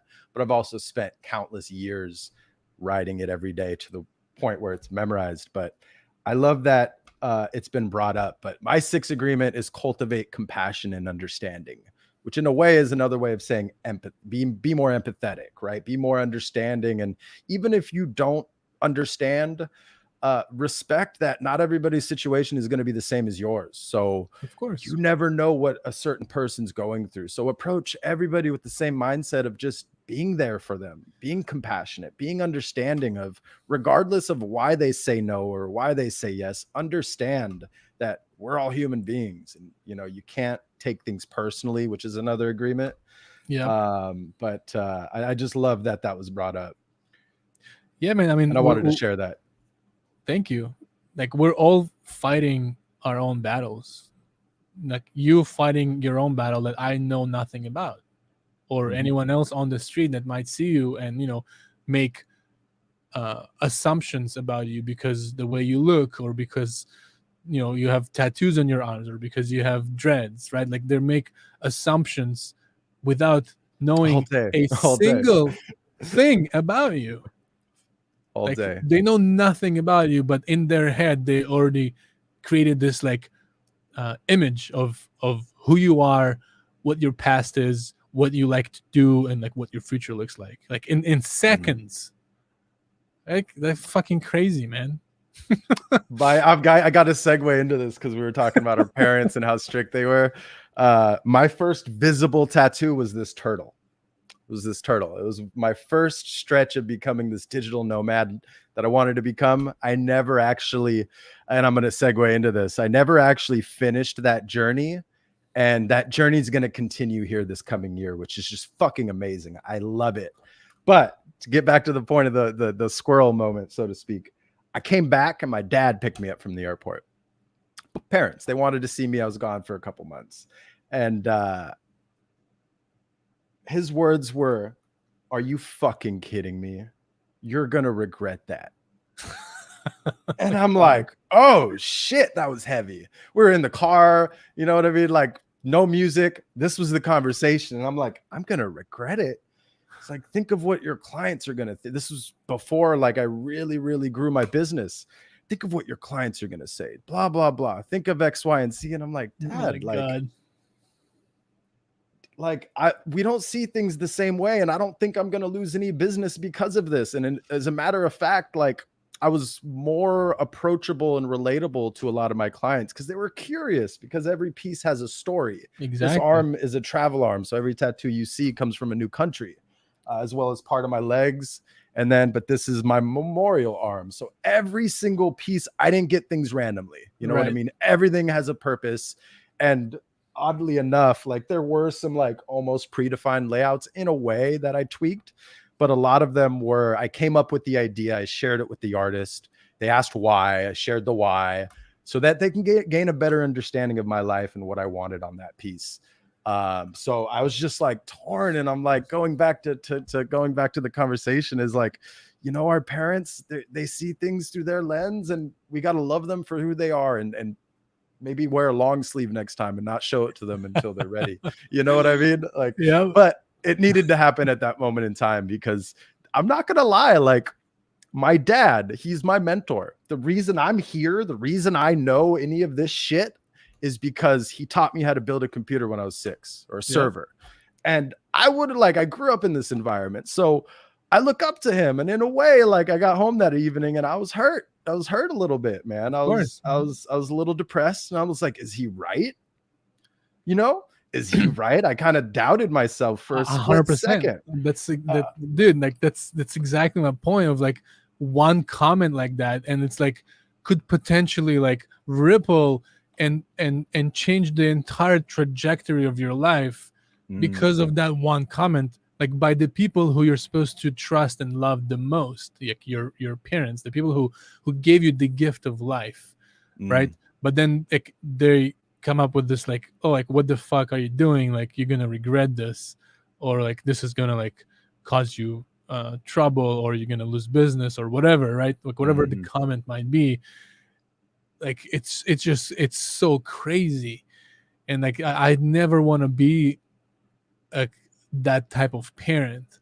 Like I want to be the type of parent who my kids cannot wait to come and share what they did, you know? I love that. Right? And it's extremely difficult to achieve. Like you will understand that when you become a parent. Because one thing I learned, no matter what you do, what you read, who you talk to, how many YouTube videos you watch, how many webinars you take, how many podcasts you listen to, nothing can prepare you for being a parent than being a parent. Like nothing. So and it's like what you said earlier, right? Each person has their own chemistry and thought pattern that develops, and personality, right? And to what, like your point, you can't watch YouTube videos and read books about that, because everybody's unique and every situation is unique. So I'm sure, like, no matter how much you're preparing yourself to be a father, it's like, holy shit, where'd that come from? It was like angels in the outfield. You know what I mean? Like it just came out of nowhere. And I didn't realize that Chris is a parent as well. And I don't know if ETH 2021 here. I can't see. Is it ETH 2021 girl? Yeah, girl. GRL. I'm guessing girl. Yeah. So I don't know if that means that you are a parent, or you vowed that to be a parent when you become a parent. Oh wow, Chris has 4 kids. Nice. 4 kids. Congratulations, man. Seriously, like that's a blessing. You know, I have 0. I'd like, you know, a couple, but in due time, no rush. But yeah, man, like nothing can prepare you for that. Like, you know, once you see your first child for the very first time, it, like, at least for me, it was like that moment that like I literally felt like physically something changed in my body. Like that moment that I saw my first kid, and like I knew from that moment on, like my life would never be the same again, and there's no going back. It's like it was the fastest and most drastic shift in my life that ever happened. Like literally just like that, and boom. And then I'd love to say I could imagine, and I'm only thinking I've watched like friends. And I mean, my brother has 4 kids. I've been there, like, you know, when he had his kids, and it's not the same thing. Like I knew that I had like 0 responsibility to my older brother's kids, right? Like, you know, obviously I was there as an uncle, and, you know, all of that stuff. But like at the end of the day, like I would go home and like play video games or to hang out with my friends, and like I didn't have to deal with any of the things you have to deal with as a parent. So yeah, once you become that, like it just like everything kind of like starts falling into place. Like you understand the things your parents talk to you about, you understand like what your brother went through, or, you know, if you have like siblings with kids and all that stuff. It just It's wild, man. It's a wild ride. I love it. It is definitely the most challenging thing that I've ever done. I was in the Navy for 3 years, and it doesn't compare like at all. So I want to congratulate and shout out all mothers right yeah, now, and ETH girl, 3 kids. Like it took me many decades in life, and I've been on this planet for 3 decades now. And to really understand what my mother went through, and I still don't even have a grasp of it, let alone all women. Like the just bearing a child first and foremost. Like I'm grateful for you all, because you're the reason we're all here. If you think right. about it, how Yep. can we procreate, if that's the right term, or whatever the term is, and grow as a society without women? Like, You can't. yeah, I'm a mama's boy. So I was a mama's boy until I wasn't. And now we're on great terms, but I wouldn't call myself a mama's boy. I don't know. But and the reason, if anybody's watching, Chris, I'm going to pin it. Yes, I'm a mom's boy.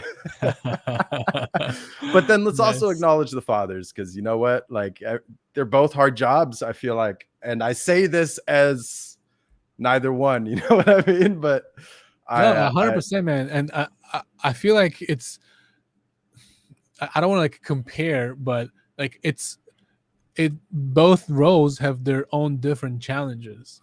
Like at least like from my perspective and my experience, obviously like my wife had her own challenges by just like the physical act of carrying a baby, right, and giving birth, and we didn't have a smooth birth, to put it lightly. Like it was very stressful. It was like a 2 days long labor that ended up in an emergency C-section.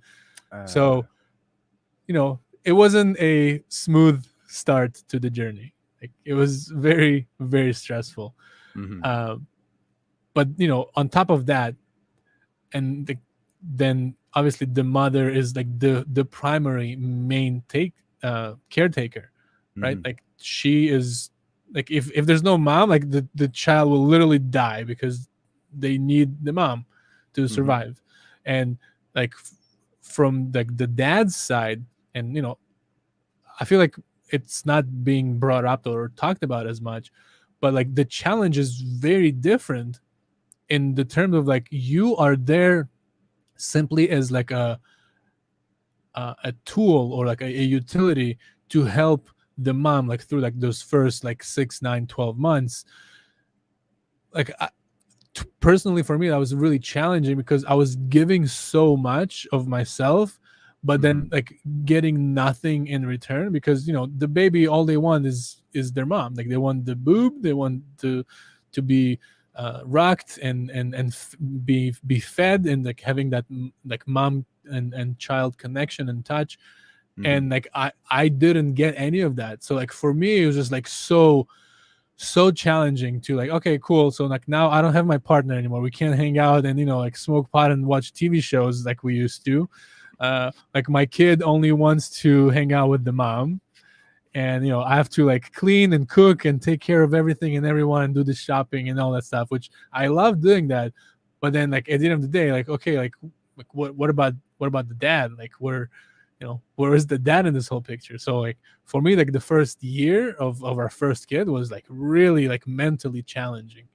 Now it's like smooth sailing, because like I know what I'm doing. Like the second challenge is like, whatever, it's fine. Like I already know. Like the first one, you're like anytime something happens, like it's brand new. We're like, oh my god, like what do we do? Like should we call 911 or is this normal? That's hella funny.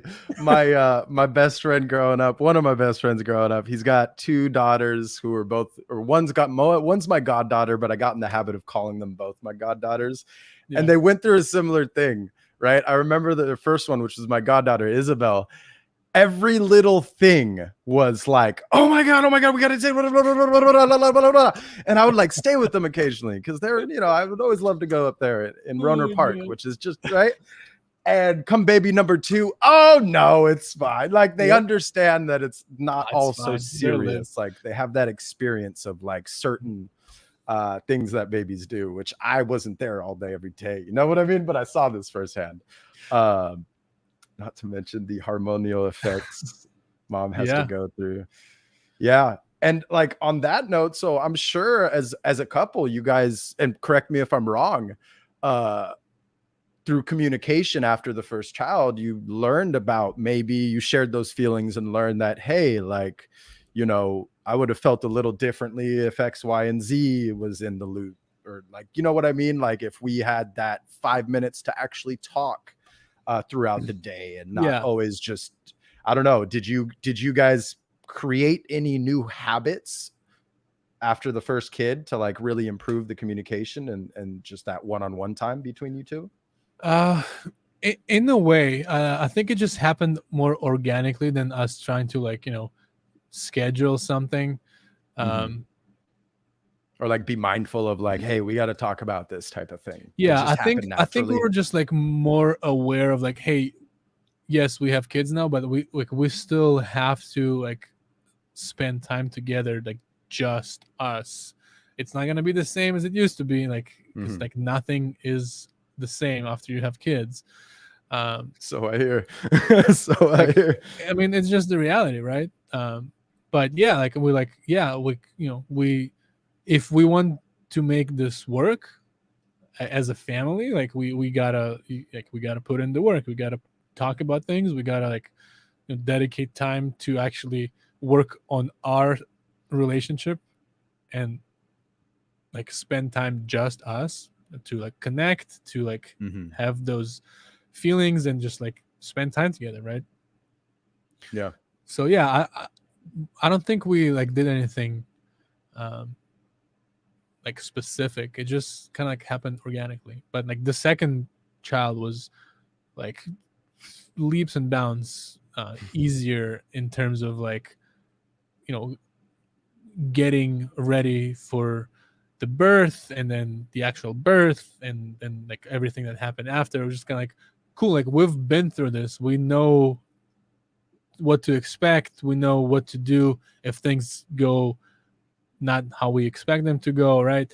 It's like we were so much more prepared and ready that it was just like so much easier.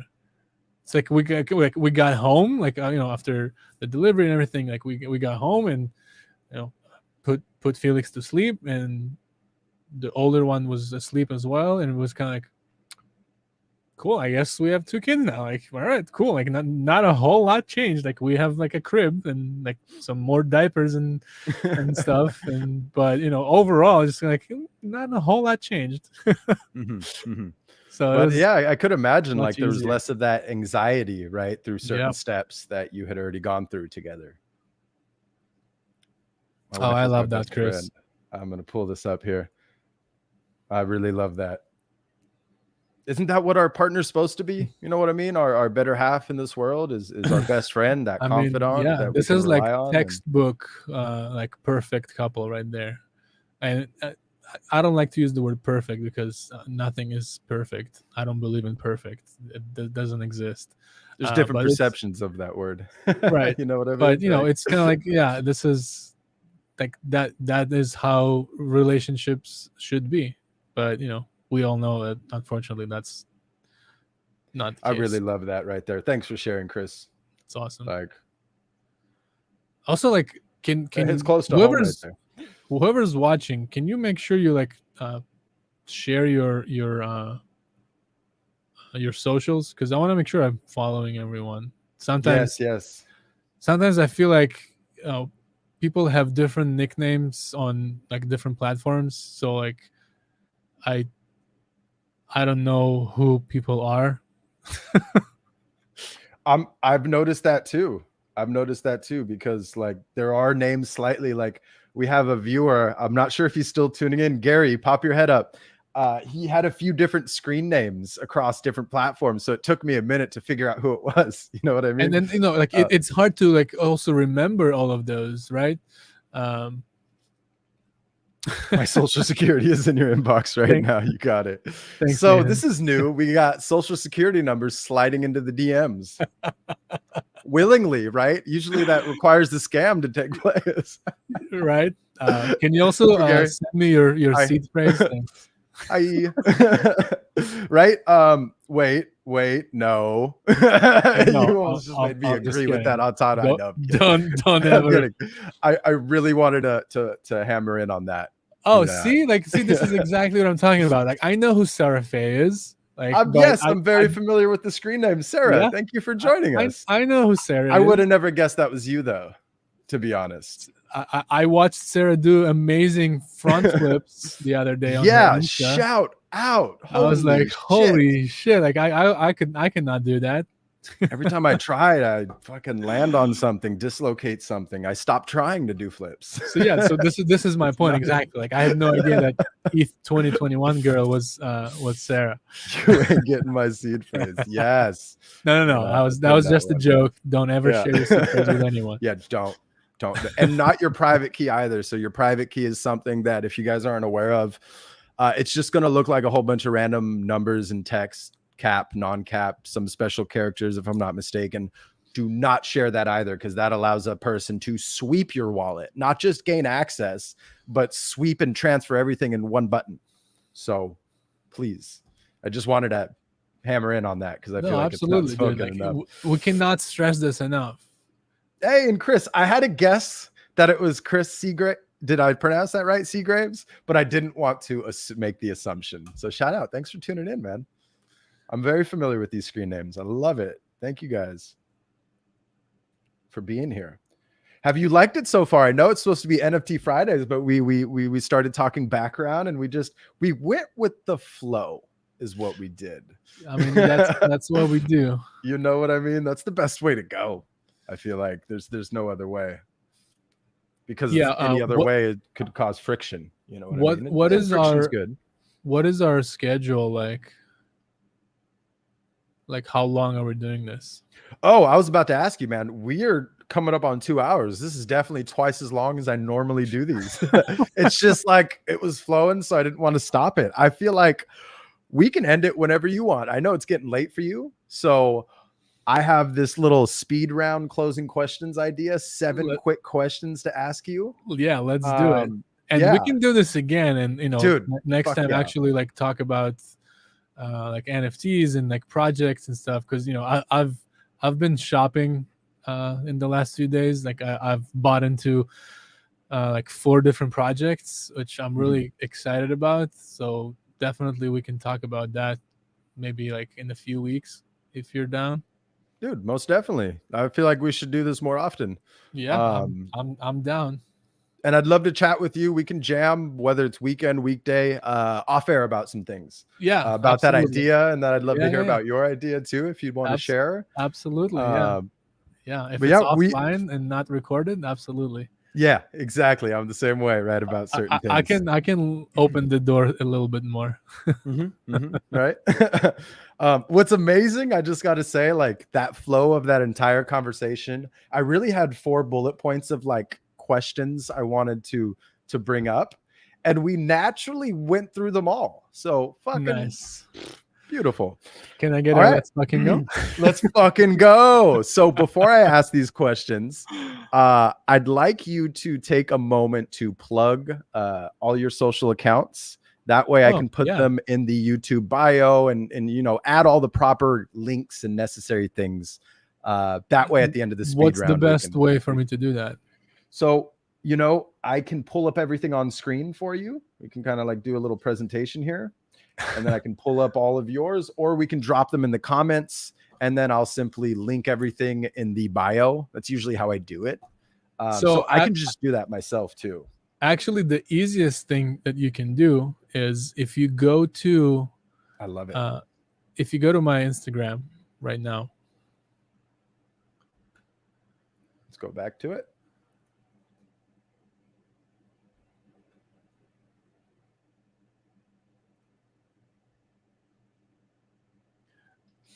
And that's the thing, like I keep it easy because like literally I'm Droshik everywhere. I noticed that. Underscore sometimes, Droshik on yeah, Twitter and IG, right? sometimes the underscore is because Droshik was already taken. And it's kind of like a dead account with like one follower. I don't know. I can't really do much about it, but yes, this is exactly what I wanted you to do. So if you go to the yacht page, then all the links, all the things that are important are there. My Discord, my foundation, the Guardians project, exhibit of some photography that I'm doing for my friend, another project, the Legendary Vault, the abstract mandalas, another collab that I did with a pretty cool artist. I did the audio for it. Then my music, my website that you were just on, my YouTube channel, and there's some additional links. I fucking love this, dude. You were going ham. You know what this means, right? Harder than a motherfucker. I know we said we don't really listen to new rap music. I'll listen to certain lyrics, but some of it I just can't vibe with. You know what I mean? But that's a term being just thrown out. That's dude. So funny. I love it. Like you were really, and the beautiful thing here is you're like actually practicing what you preach.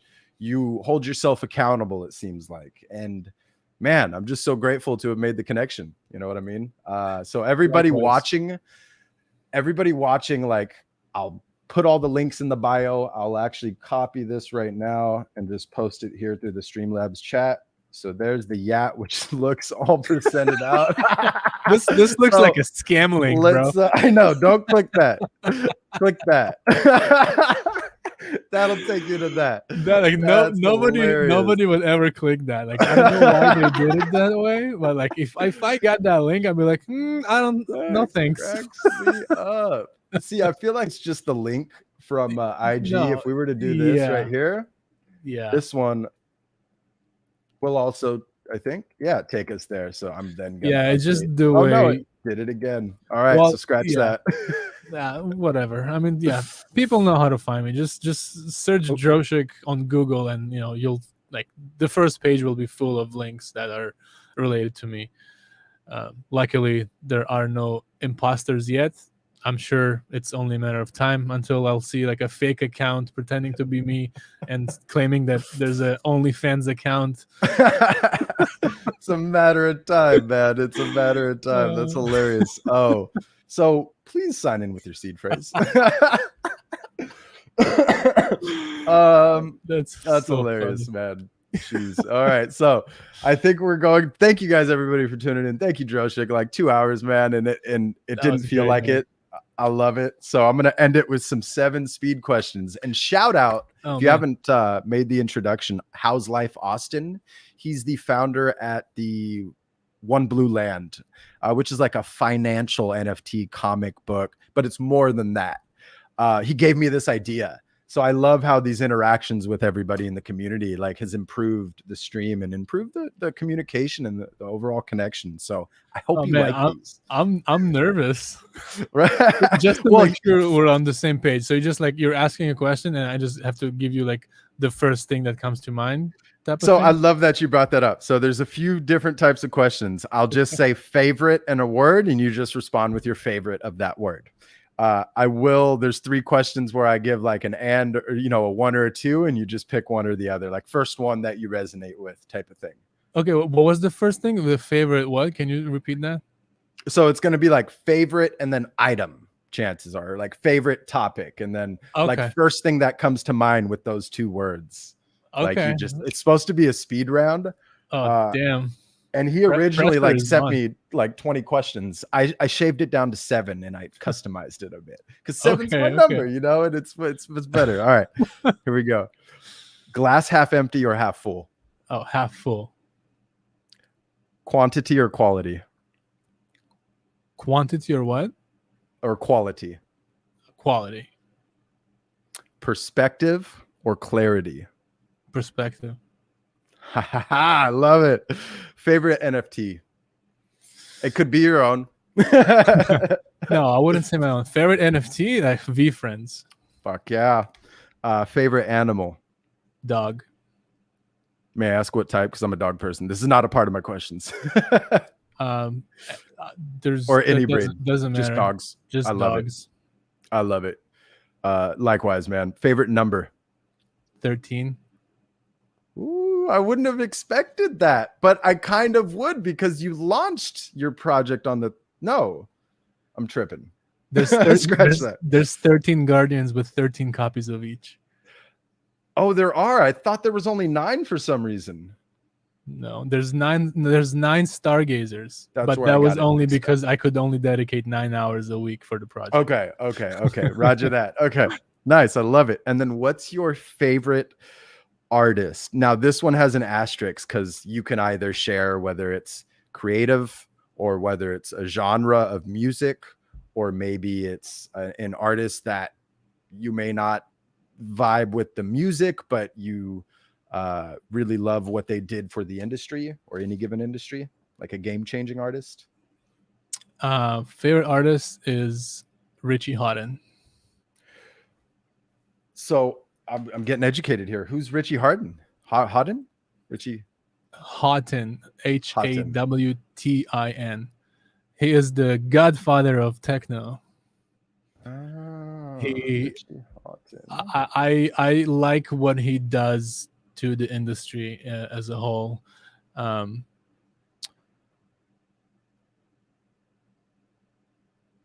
Yeah, I mean, he's been just a pioneer in the electronic music industry. From anything from like just thinking outside the box, his music. He is so involved in like the technological advancements in that space, and his live shows are just something else, nothing that you would see ever like from any other artist. So like I'm really inspired by like him as a human, as a producer, as a creator, as a DJ. So yeah. Yes, Sarah. When in doubt, techno it out. I love it. I pinned the numerology one first because I had to ask what's your favorite number because I'm a numbers buff, as you've learned. But yes, techno it out. Man, I'm gonna go down a rabbit hole. I'm gonna be working late one of these evenings, and I'm gonna listen to as much of his his music as possible, or whatever he's produced. Sounds like he's very intelligent, very talented. I probably have heard some of his stuff, maybe not, but would just not. I would argue that you probably didn't, because it's not like extremely popular like on the mainstream level. It's like if you're like really into the scene, like no doubt who Richie is. But if you're just like your like average consumer of music, or even like electronic music, you might not know who he is, and you might not know like any of his. Did I spell that correctly there, Richie Hawtin? Yeah, perfect. Because it's in the electronic music scene. It's, how do I say it properly? It's not like you're like a pop or hip hop or rock artist, releases like a song that blows up and becomes popular and is trending, and like everybody knows this song even though like you don't know who the artist is. You know what I'm talking about? Yeah. Like there's so many songs that like I can like hear on the radio or like on the commercial or whatever, and it's like I know that song. I almost like know the lyrics, and I don't even know how I know the lyrics, because I don't even know who the artist is. I never like I don't listen to them on my Spotify. I don't follow the artist. I don't go to the concerts, but it's like, but I know the song, or like I know, I've listened or I've heard that music before, that track, that song. In electronic music, it's different. Like you wouldn't like hear a kick, a snare, and a hi-hat and be like, oh yeah, I know that track. Like unless you're like balls deep in that scene, Yeah, and like listening to everybody and consuming all that. Yeah, which like I used to be that way. Like when I got into like house music in the early days, like you literally could play any song that came out like in the last year at at any point of that song, right? Like it could be like minute 1, it could be like 3 minutes and 40 seconds into the song, it could be like 6 minutes, and I would tell you like what song it is, when it was released, what the label was, like who's the DJ. Like I knew everything. Mm-hmm. Like it was crazy. Like I was like just, that's all I did all the time. Like I was just like listening to music. I was, doing my research. I had a subscription to like a DJ magazine back in the day because I didn't have internet and stuff. It's like Back in the day, right? The magazines. These kids don't know how easy they have it. crazy, And I'm probably the youngest one here. What's funny is I'm probably the youngest one here. How Like, old are with you, all Marcelo? I'm 32, going on 33 in January. I mean, I'm 36, so it's not that big of a I difference. was about to ask. I thought I was trying to like do the math in my head based off our combo. Yeah, I mean, we're the last generation to know the world before and after internet. Like, yeah, I that's was wild. Remember go. Should we just bring it up one quick time? Is it goo or go? Man, I don't know. I want to say it's goo, but I know Gary. I know he's not go. referencing that. No, I just know. had to bring it up. I saw goo. I saw go with 2 O's. Because again, it's like double O. Like you read it as ooh, so Yeah. I just go off of that. But I know like the actual abbreviation is like originally owned, so it's GOO, like go. I don't know. Yeah. I hope that's my it. biggest problem in life. Right. Figure out if it's goo or go. Yeah, I think right. I love it. Dude, I really enjoyed the rapid questions. That was fun. Dude, I love it. I'm glad you liked it. Cool. Dude, thank you so much. I've had a great time this episode. Thanks for jamming so late. I'm glad it still happened because I just completely forgot we're doing this today. Dude, it is all gravy. And usually, like anytime anyone scheduled something, like nowadays, it's like I immediately go like, "Hey Siri, remind me to do this." Like, no, no, right now, be quiet. Yeah, you need that quiet time, So but yeah, I for some reason forgot, and then it just slipped my mind, and then I'm glad I checked my IG because I was about to like go like just relax and hang out, but I checked my messages and I see like dude, well, thank you for like, coming on. Yeah, like, good. You were on your way to relaxing, man. I don't know if I would have like made that. Like if I was in that zone. Dude, like, I'm a man of my word, and I take full responsibility for not taking the appropriate action to put it on my calendar and put a reminder. But I was 3 minutes late, and I think it's acceptable. It's so exciting. It's all good. Like no worries. And I had a blast. So I think it was awesome. Yeah, likewise, man. Well, all right, brother. Well, yeah. On that note, thank you everybody for tuning in. Droshik, thank you for hopping on BitmonkeyTV. We hope to see you back.